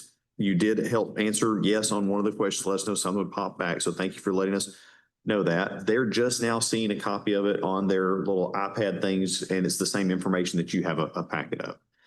At some point after her presentation, they're going to want to talk to you about the application, and then they'll tell us what they want to do with it. They could say they want to approve it, deny it, ask for some more paperwork, delay a decision. We don't know what they're going to say until they come up with it. This is an informal conference, so it kind of gives you the chance to agree or disagree with what they say. You don't have to do it right now while you're sitting there either. If you agree, we go forth with whatever they've asked us to do. If you disagree, then it's your chance to request an appeal and have a formal hearing in front of the full board, which is actually all 8 members. There'd be a hearing officer here kind of doing this, a court reporter with their little typewriter. We swear everybody in, and it's just a more formal procedure of going back and forth. Then today we're going to try to have a conversation with you. I always try to ask, do you have any questions about how this process works? Okay, if you change your mind, if we're talking about something and it doesn't make sense, or you've got a question that you want some clarification on, by all means, stop us, get our attention, ask us any questions you have. We'll do our best to help answer it for you. Okay, Ms. Vales? Yes, we brought Ms. Reed in for consideration. She did disclose on her application that she had been arrested. She also disclosed that she'd been treated for addiction within the last 5 years.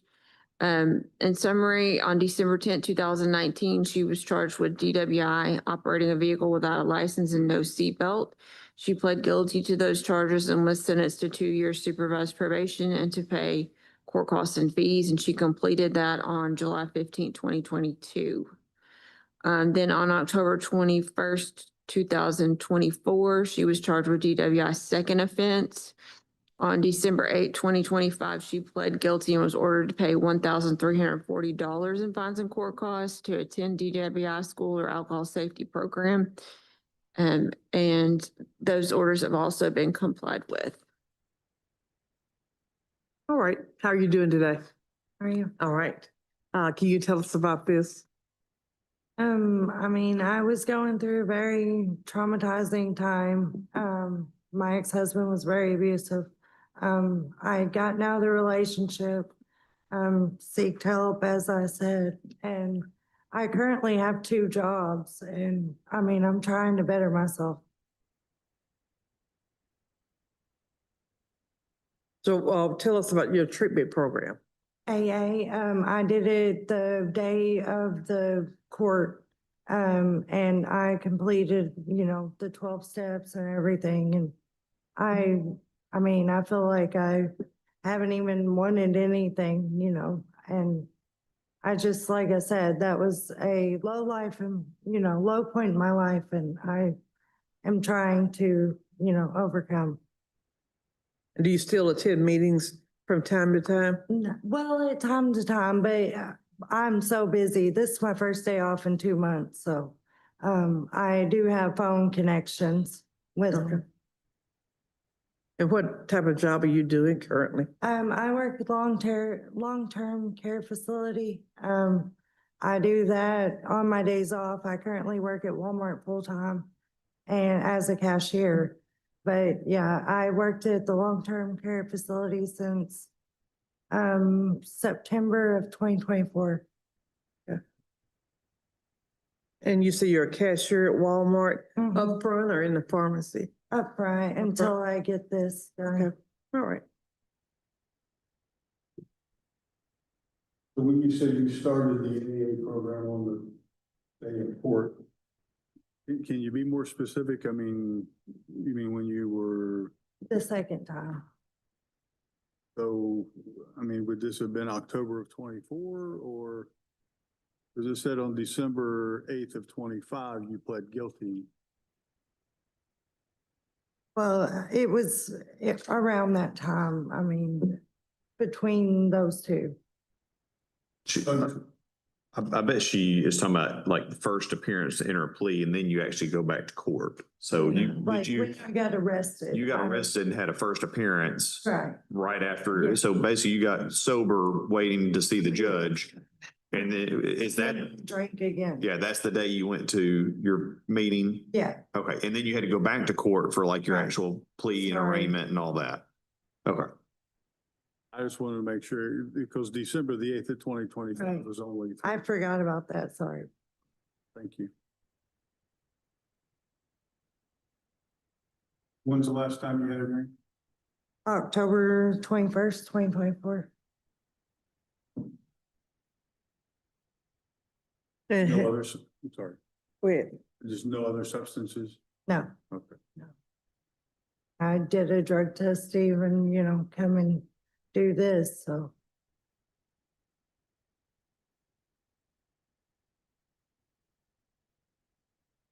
Does anyone else have any questions of this candidate? I'm wondering how many times can it add?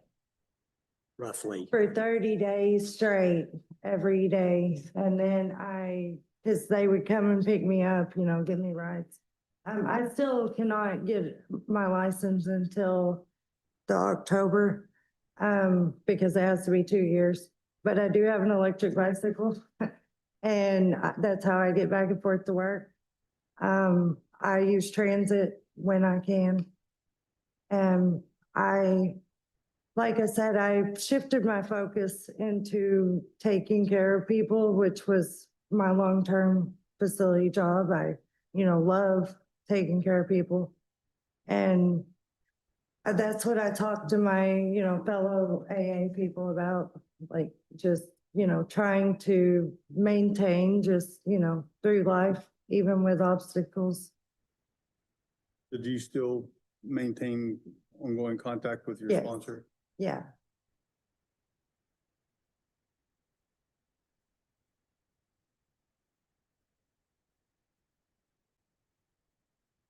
Anyone else?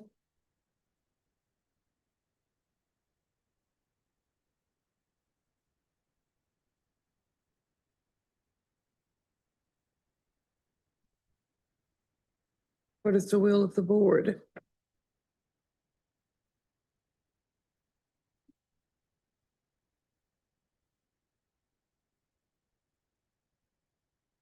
Was that December 8th at 25 that she was ordered to do the school and safety program, or is that 24? And is it all complete, I guess, is really the question. I think it might have been 24. Because there's been fines paid since then. Looks like the last one was November of 25.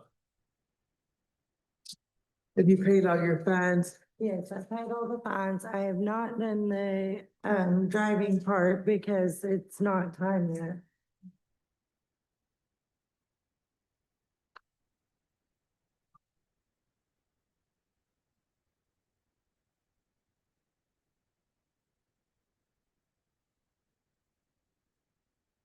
Where did you say you were working? I work at PHRC, it's Pocahontas Healthcare and Rehabilitation, sorry, I'm nervous. And then Walmart. How long have you worked at each one of those locations? The PHRC, I've been there since September of 2024. I went to CNA school because I had to renew my license. I completed it in September and then signed on for a year with them. And I've been there for a year and a half. Okay. Walmart, I started, in December of when I started all of this. But then I was, told that I couldn't do the pharmacy until this. So they hired me as a cashier until then. Okay. You actually, it's 24. I got it. Right here. Yeah, it's 2024 and the receipt, the last one shows paid off in 25.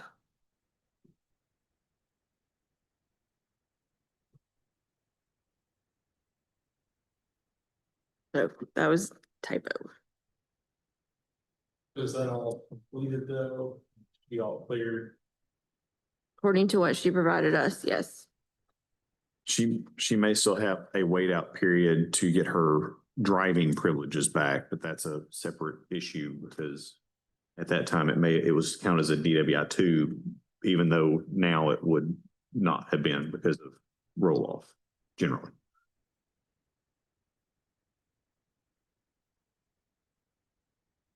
And there are times with employment that will, I think they'll make exceptions potentially for driving for employment only Yeah, or. they usually do give you a permit for work, school, or church.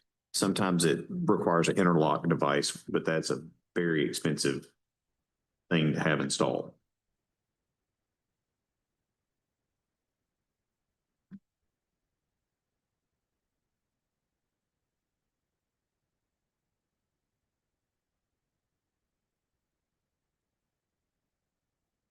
I know it's been relatively recent.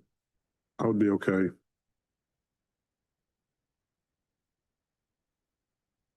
Second, is that a motion?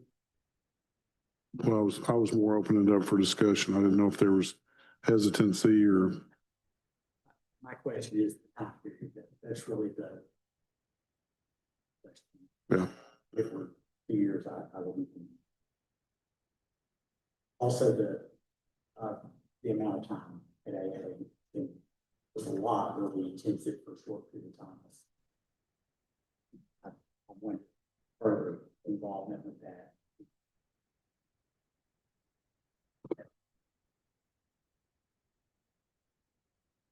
Pharmacy technician position can be pretty stressful.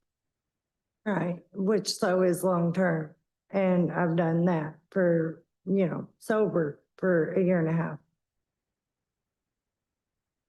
I think regardless of what decision they make, I would encourage you, the stuff, the friends that I have that have long-term sobriety, they have generally stuck with the things that help them to get sober in the first place. And I mean, sounds to me like you had an awakening event in your life that put you on the right direction, but, Every day. Yeah. And that's what motivates me is,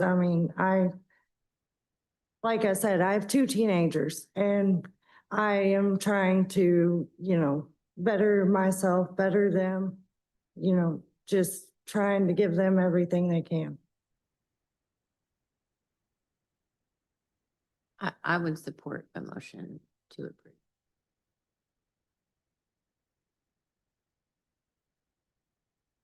Okay, did you make yours a motion? If there's not any additional discussion, I'll make the motion to approve. And Grant yours- the waiver. Your second, Yes, I'll second. okay. Any further discussion? All in favor of the motion signify by saying aye. Any nays? You got your license. Thank you. Do a good job. Thank you. Yeah. I didn't add that I've been in nursing school too, so. Okay. So And you're managing familiar. all that without a vehicle. Yes, it's impressive. It is. it's motivation, Yeah. Good for you. Stick with it. Mm-hmm.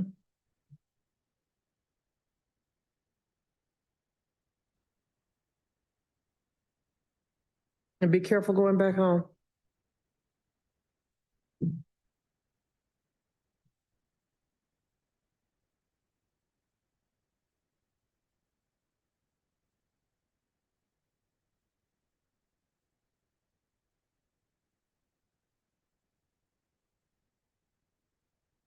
And there were 2.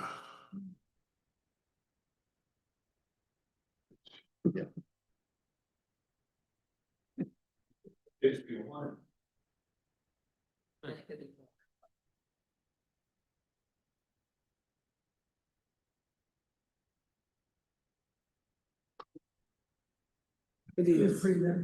It may be about bedtime and I go, oh my gosh, I forgot somebody else, but I think we've got it.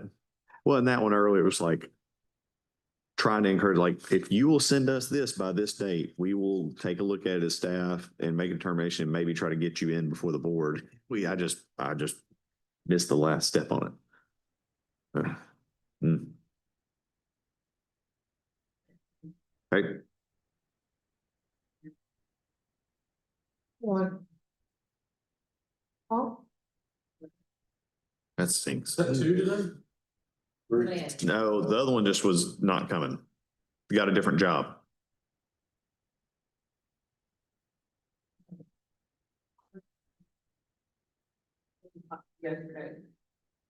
Okay. That's the or so for you. Oh, really? Uh-oh. Yeah, it was either one or two, so. Okay. Now, my wife, her thing was when I told her about, You can pick it up. yeah. When I told her about, Calipari going to North Carolina, she goes, ha ha.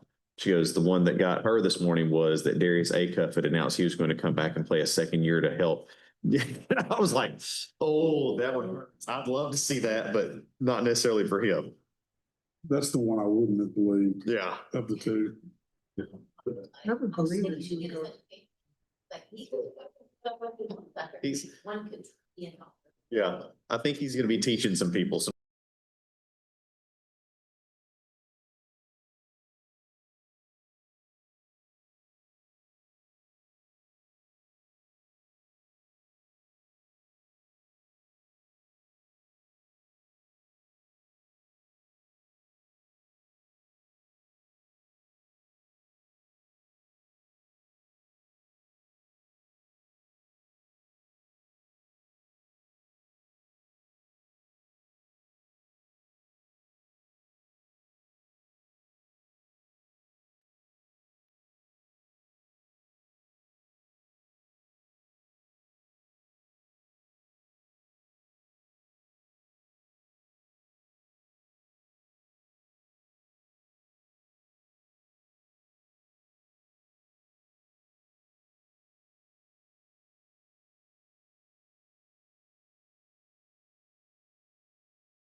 Good, how are you?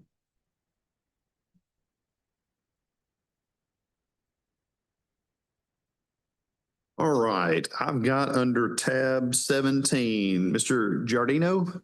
Yes. All right, I'm John Kirtley. I'm the Director of the Board of Pharmacy. I'm going to tell you a little about kind of who you're talking with this afternoon and how this process works. Okay. On this side of the table, we are staff members that work here in the board offices. Myself, Dr. Brenda McCready, will probably be back in just a second. She's our Assistant Director. Ms. Vales is our Attorney and Legal Counsel. On the other side of the table, we've got 6 of our pharmacy board members, starting here next to me, Dr. Brian Jolly, Dr. Lenore Newsom, who's the chair of our informal conference, Dr. Clint Boone, Dr. Rodney Richmond, Dr. Lynn Fouché, and Dr. Beth Ann Davenport. Here in a second, I'll turn it over to Ms. Vales and she'll give an overview kind of your application, the materials that you submitted. Knowing that you were coming in, we passed down your records. The board members could go ahead and take a look at some of it, just preparing for you to come in, but they've just seen this today. When they get done talking, listen to Ms. Vales talking about your application, at some point they'll say, this is what we want to do with the application. They could say to approve it, to deny it, to table it, to offer you a chance to withdraw it. We don't know what they'll say until they get to that point. But since it's an informal conference, you have the chance to either agree or disagree with their decision. You agree with it, we go forth with whatever they've asked us to do. If you disagree with it, it gives you a chance to basically kind of say, you know what, forget this whole thing and walk away, or to appeal and request a formal hearing before the full board. So I'll say, I understand it's pretty formal when you come in, there's a bunch of people sitting at a table, but the difference is we're going to try to have a conversation back and forth today. A formal hearing would have a hearing officer kind of organizing this part, a court reporter with their little typewriter taking notes. We'd swear everybody in that was going to talk to the board. And it's very transactional where one side goes, then the other, and it's very formal, more so than even just having to come in here. So I always ask, do you have any questions about how this works? I don't believe so. Okay, well, and that's a good way to put it, because I realize here in a minute, we may be talking about something and you may want to ask a question for clarification or to get something that sounds confusing because you never sat there, and we do this all the time. If you've got a question, get our attention, ask any questions you got. We'll be happy to do our best to help answer them. Okay, thank you. Ms. Bales? We brought in Mr. Giardino for consideration today. On his application, he disclosed that he had some arrests and a treatment for addiction or rehab program within the last 5 years. The medical records have been submitted and they're available for your review. On August 9th, 2021, he was arrested and charged with theft of property, a Class A misdemeanor. He entered a plea of guilty and was sentenced to $500 fine and court cost. On February 9th, 2025, he was charged with DWI and some traffic offenses. Those charges were, however, dropped. And he has been in outpatient there. He was in outpatient therapy from October 9th, 2024 through March 14th, 2025. Okay, you want to tell us about these incidences? Yes, I can. With the August 9th, 2021, I was caught, I was shoplifting some food products. It was during COVID, and just as a household, money-wise, things weren't going very well, and I was young and not thinking things through properly, being irresponsible, and thought that shoplifting was what I needed to do to get by at the moment. And then I, of course, was caught and pleaded guilty and paid my fines and I learned my lesson essentially. And I was young and being irresponsible at the time, regardless of why I did it. With the 2025, the DWI, I was pulled over for going over the line while making a left-hand turn. It was late one night. They had questioned me on the scene and gave a sobriety test. I had explained to them that I had been under the weather. I was coming over a cold, so I was in consumption of cold and flu medication at the time, cough syrup. I did have, I had one single beer that evening with a friend for dinner, and they did not breathalyze me on the scene. They did afterwards at the police station where I was under the limit. It was, I believe, points. I can't remember the point, but I was under the legal limit. They did schedule me for court and all of that, but then when I went, the charges were dropped. The prosecution did not want to pursue it. Their conclusion was that I had a poor reaction with my cough medicine, as well as having that drink of beer with dinner, and that there must have been a bad reaction between the two. But that since I was never close to or at the limit for driving, they decided to just drop pressing charges. With the outpatient therapy, I did go to Vantage Point in Fayetteville to their intensive outpatient program. That was mostly for mental health counseling. Of course, I have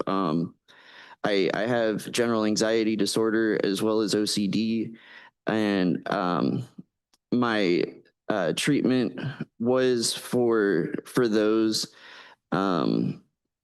I initially started with their outpatient. I went inpatient for about a week to help get my medications managed and under control and in a more strict supervision, since it was inpatient instead. I did complete that week of inpatient and went back to their intensive outpatient program, where I would attend every morning, Monday through Friday, for a 3-hour class where we would discuss coping strategies, methods of coping strategies and mechanisms for the treatment of our mental health. We would go over with the doctor outside of the group setting. We'd go over with the doctor our medication and how to manage that. And as well as just completing classes to help learn and be more educated on our own mental health and have group therapy sessions, manners like that. I completed that fully and got a certificate of completion, excuse me, as of March 2025. And since then, I just have an ongoing traditional therapist and psychiatrist for my mental health treatment. And are you currently employed? I am, yes. I am employed for Walgreens. I focus on the retail end of things right now. I'm a manager at the Walgreens I work at, but my goal with this is to get my pharmacy, hopefully get the pharmacy technician license, so that way I can move from the front retail aspect into the pharmacy itself. I have a big passion and interest in medication and pharmacology. I would like to go back to school this year or the next to start pursuing eventually going into pharmacy school and just medical school in general. But I would like to be a pharmacist one day if possible. And I believe that getting started as a pharmacy technician would be a great way to get my foot in the door, get some work experience under my belt while I'm going through school. So that's my situation at the moment. And how long have you been there? With Walgreens, I've been there since this past August. Okay. Thank you. You're welcome.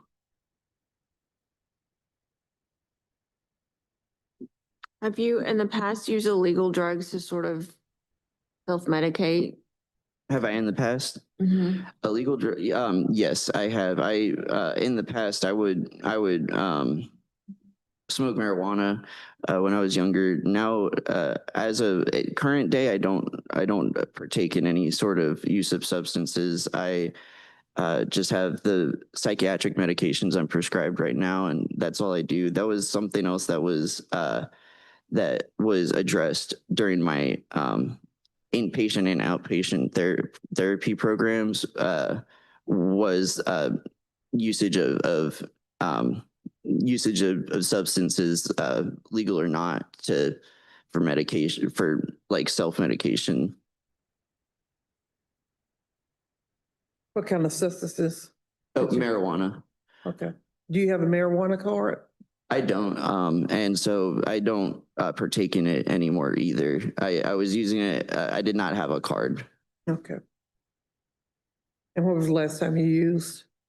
I couldn't really tell you. It's maybe, because I'm trying to recall because I do get tested every month by my psychiatrist for my ADHD medication. So I started that, it must have been around last May or June of 2025. Yeah, I get tested monthly I go under a drug panel test monthly with my current psychiatrist because I'm medicated for my ADHD and take Adderall for that, and she likes to drug test me just to have that accountability.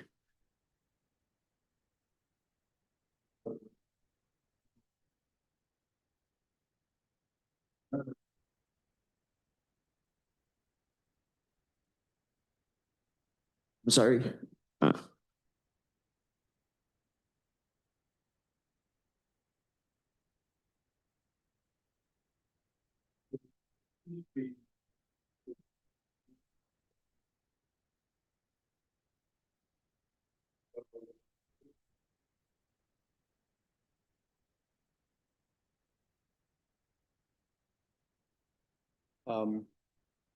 It says that you used alcohol in a couple of weeks prior, so sometime prior to November of 2024.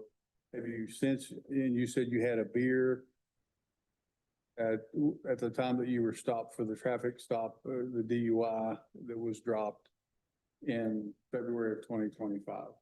When was the last time after that, or from now looking backwards, when's the last time that you consumed alcohol? Last time I consumed alcohol, I still will occasionally have alcohol with friends in social situations. So the last time I did have a drink last week, for example. I was never treated for alcohol abuse. I didn't have any.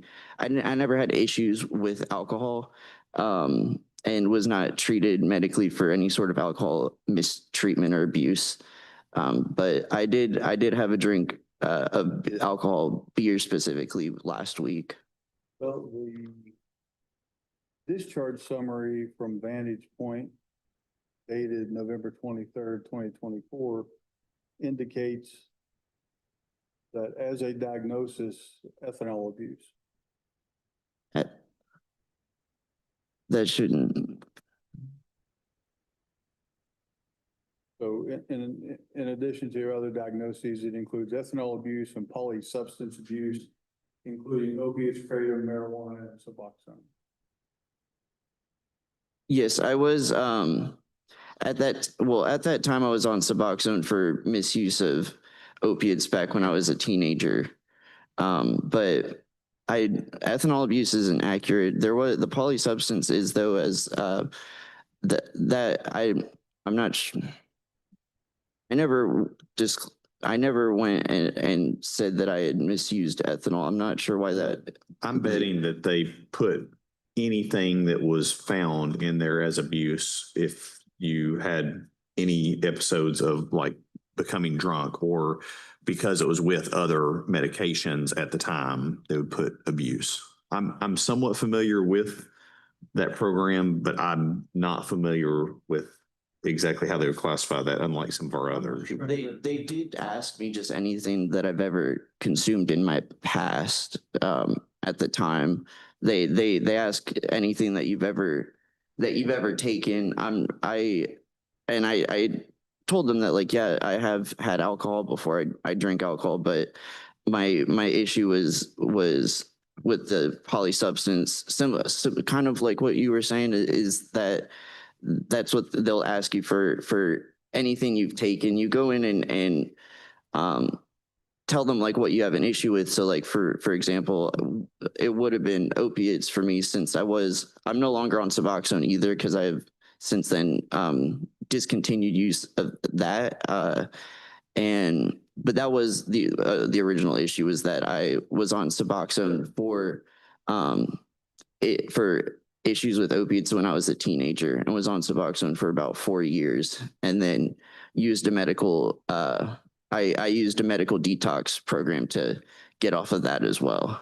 There was a sheet in there that I read, like, I don't know where it was, but it said like date of last use for two things, I think, and I want to say one was alcohol and one was maybe kratom or marijuana, I don't remember, but the alcohol next to it had a date of like 11 something 24, and it was 3 shots of vodka / 8 beers. So if they used that data, that may have. That's what that is. So, and I'm just trying to reconcile what this record says at that time. The DWI charge dropped or not, still involved alcohol. And then current alcohol use. I'm just, because of the recency of these charges, and it's drug-related issues, I'm just trying to get a sense of how much of this is current and to what extent. I see. So the Suboxone, you said you quit using. The records from November 2024 say August of 24 was the last time you'd used. Have you used Suboxone since the inpatient? No. I was on a medical, I went through medical detox through Bridgeway, I believe is the name, Bridgeway or Bridgepoint. They're right here in Little Rock. But no, since then I have not consumed, partaken in Suboxone at all either. And then the kratom? Kratom, same thing. I have not, and I do not consume kratom. And somebody may have already asked you this, but when was the last time you used marijuana? Marijuana was sometime, it was summer of last year. It was around, somewhere around April or May. You did say that. Yes. And somebody may have already asked this too. Do you have a medical marijuana card? I do not know. That was part of my reason for stopping smoking marijuana, was because I had a few reasons. One, I didn't have a card. Two, it was advised by my psychiatrist, and 3 was that I agreed and felt like it just wasn't something necessary for me to even consider consuming. Just didn't see any sort of benefits from it. And with my psychiatrist suggesting that I discontinue use, and also that she for medication purposes wanted me to, I agreed with her and have since discontinued. What was your last date of use on the kratom? Kratom, it's been a couple of years. It must have been sometime in 2024 before I went and did all of the inpatient treatments and stuff.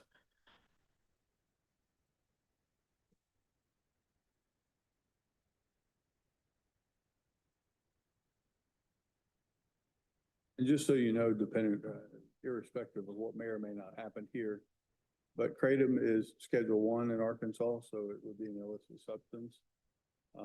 So any use would be illegal. THC, any form of marijuana would also be considered a Schedule 1 illicit substance if you get it absent a medical marijuana card. And even if you have a medical marijuana card, having a medical marijuana card would be incompatible with having a pharmacy technician permit. Understood. Yeah, I have no interest or plan or intents on getting a medical marijuana card, seen as especially since it would be incompatible, but 2, because I don't consume it anymore, and I do not intend on it in the future. My goal is here. I'm looking towards my future. I'm trying to make plans for it in terms of what I would like to do as a career, what I have the most passion for. I do have such fascination for pharmacology, how medicine works, how we can help people, the things that pharmacists do in terms of helping educate patients on the safety, harm reduction. I find the whole overarching field of pharmacology to be very, very fascinating. My grandpa was a pharmacist when he was in his youth, and it's the path that I am trying. I was in banking for the last 5 years and realized that although I like numbers and I'm good with math, it's not where my passion really lies. And I'm really hoping that with the medical treatments and programs that I've gone through to help straighten myself out with my substance misuse back when I was in my younger years, I'm hoping that I have the chance to turn all of this around and really start taking the steps forward in going back to school and getting a proper education for pharmacy and getting the technician license so I can at least work in a pharmacy as a technician in the meantime. I think you're on the right track, right? But a couple of times you've kind of used the phrase in my younger years or when I was younger, but we're only talking about, less than 2 years ago. And that's a concern for me as a board member. Again, I think you're on the right track. I have some concerns about the length of time between the DWI charge, the use of marijuana. We've mentioned kratom. I believe that 2024 was associated with that. There's just some concerns there because, once you get in, once you get your technician permit, and I'm sure you know this, you then have access to similar chemicals that are used as part of the legal treatment options, but nevertheless, they can still be used illegally if diverted. So I'm just being transparent with you and letting you know that I have some concerns with the length of time. Mm-hmm. Again, I think you're on the right track. I just don't know for me as a board member if there's been a length of time long enough where you've avoided any of those substances to be comfortable being able to put you into practice today. I'm just one vote. I just wanted to share with you my thoughts around that. Thank you. Just so you Dr. know, Cruikshank? Okay. oftentimes, as we have these deliberations, and as we consider other applicants, we take a long, hard look at what has happened in the last 5 years of history.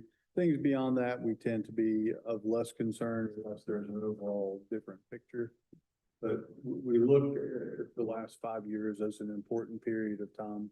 And then even more recent, if it's within the last few months to a year, then we take an even more crucial look. So that's why we're focusing on the dates and times and the use of medications that we talk about with you. Understood. Dr. Cruikshank?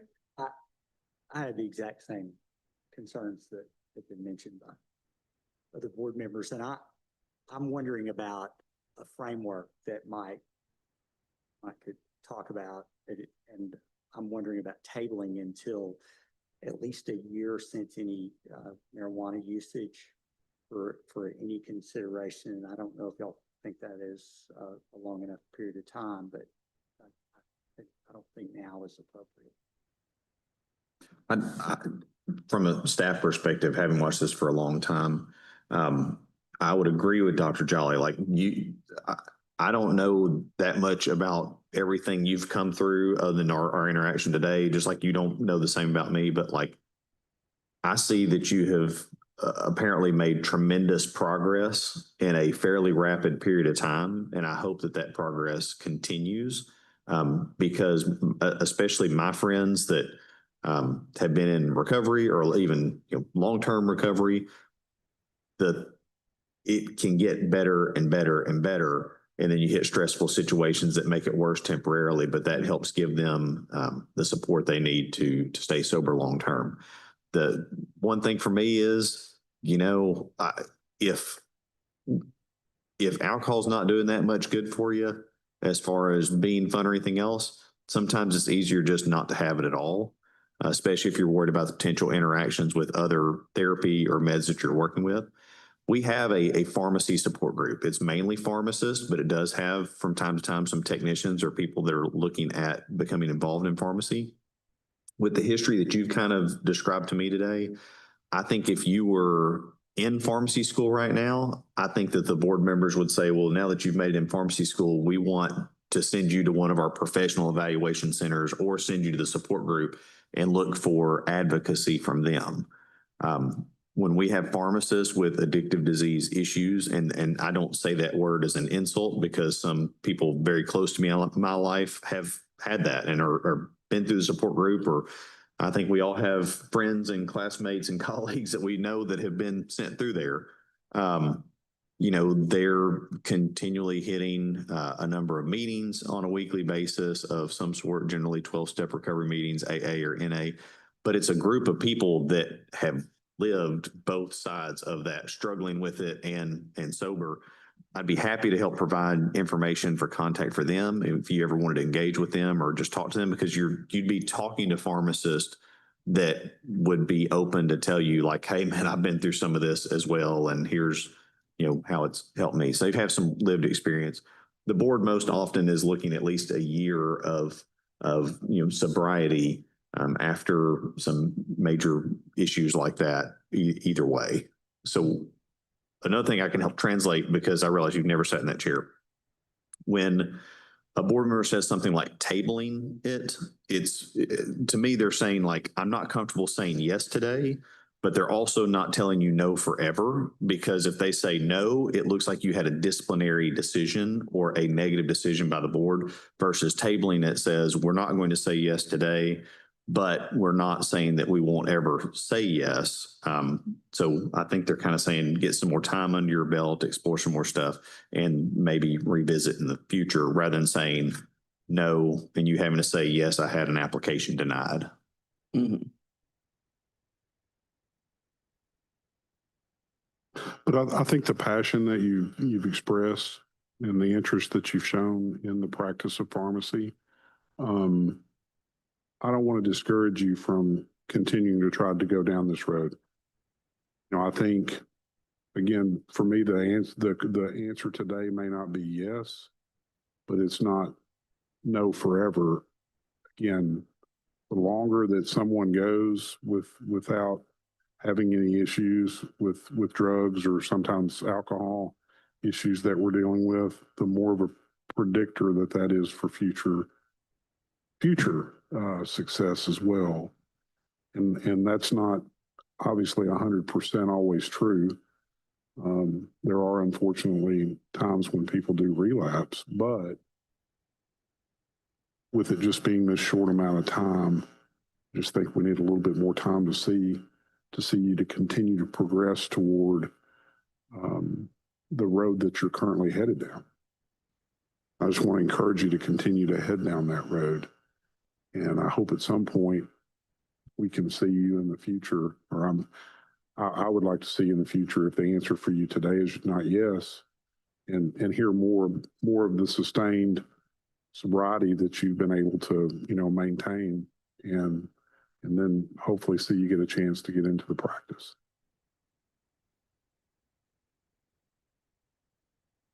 Okay, so, I need a motion. We're gonna take no action or just take no action? I don't want to deny. No. Just take no I also action? don't want to assume there's not another motion, but I don't want to deny his application. I guess the right word would be, let's table it and let's see at least a year. Yeah, I mean, if you say table it and have him come back in a year, I mean, his application would have expired by then, but I think you would say he could come in to revisit with you to see if he needed to file an application or not. Yeah. And I don't know if you said that as part of your ADHD treatment, that your physician is holding you accountable with drug testing. Mm. Is it appropriate would it be appropriate to ask to, I just turned that off and on. And I think you would want, probably a letter from that, physician if they think that he is, safe to practice in a healthcare field without being a risk for impairment, abuse, or diversion. So I mean, but you have, not trying to blow smoke or anything, but like you have some things in place that could be advantageous to you because, I mean, we have people come and say, well, I've been treated for this and this, and the prescriber does not appear to know what they're really taking. They're not doing drug tests. They're not holding them accountable. Like you're describing some things that are a little bit better than what some folks are dealing with.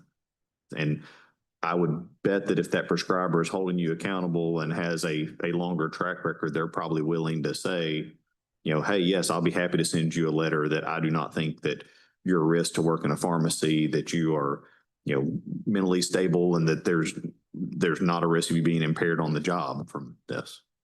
I think that would be helpful as well.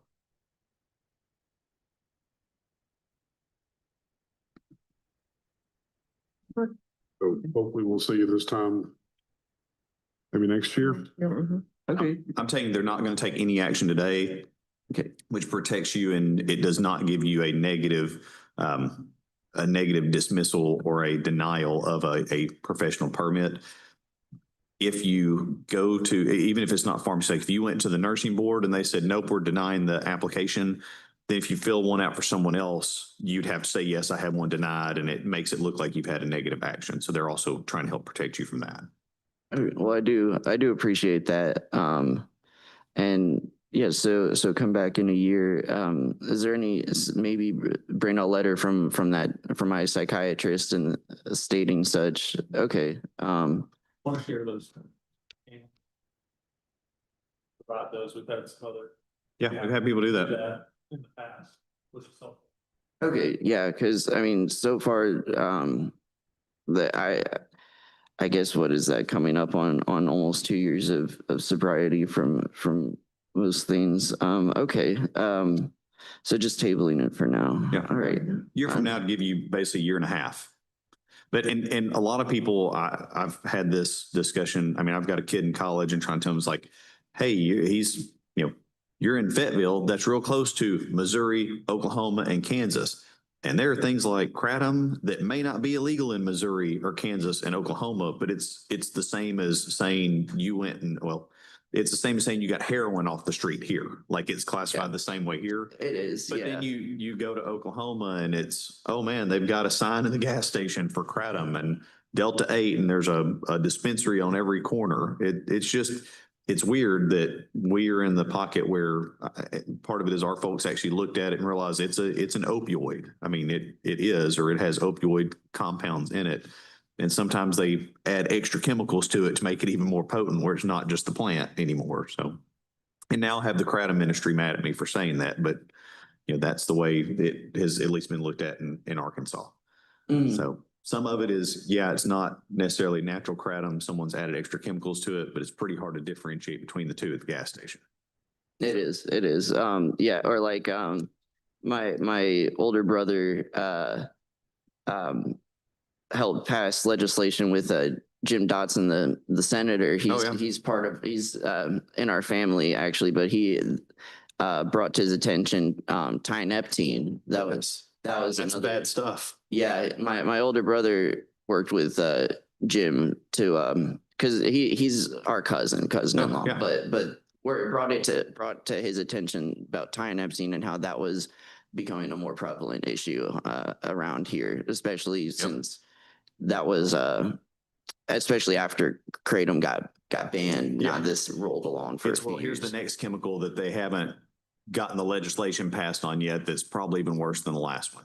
Bath salt were that way. I mean, that was unfortunately what it put me on Suboxone back when I was 19 was tyneptine, because didn't know much better about what it was and thought that it was just, I thought that it was a lot safer than what was being advertised. And then finally, once I did my research on it, it was too late because the physical, Yeah, the dependence is dependencies there. kicked in. It's like, it's only about like a week of usage and you start getting the physical dependencies and the mental. And so I was on Suboxone for about 4 years because of the tianeptine, not because I wasn't even like, it sucks to say because it's not like I was messing with things that like I knew better and shouldn't have, but I just thought I was taking this like just this herbal energy supplement and that's kind of what put me in that situation. And I'll tell you, I've been here in this office for a little over 20 years. And I could give you a list of chemicals that people had major long-term addictive disease dependence issues because the chemicals were advertised to them as not being habit forming and not being hazardous and were sold in, and I keep saying gas stations, head shops, smoke shops, everything else. And then when the rules caught up with the science and you looked at what it was, you went, this is horrible. And it has created problems for people who they didn't go, I'm going to try heroin today, or I'm going to take oxy or hydro. It's, I'm going to take this natural product that's not supposed to be addictive, and then found out it was. Yeah. So I appreciate you sharing that. And like I said, I think that you have made a huge amount of progress from a position that I could see happening to me or my kids on something like that. So I think the board is encouraging you to stick with it. And thank you for coming in today. Yeah, thank you guys for taking the time out to hear me. Thank you. Absolutely. Be careful going home. I will. Got a long drive. Yeah. Stick with what you're doing. Thank you. I will. I'll be back in a few. Okay. See you. Take care.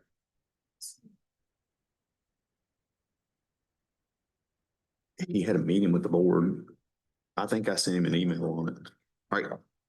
Guys, that's all we've got for you. Thank you. Safe travels.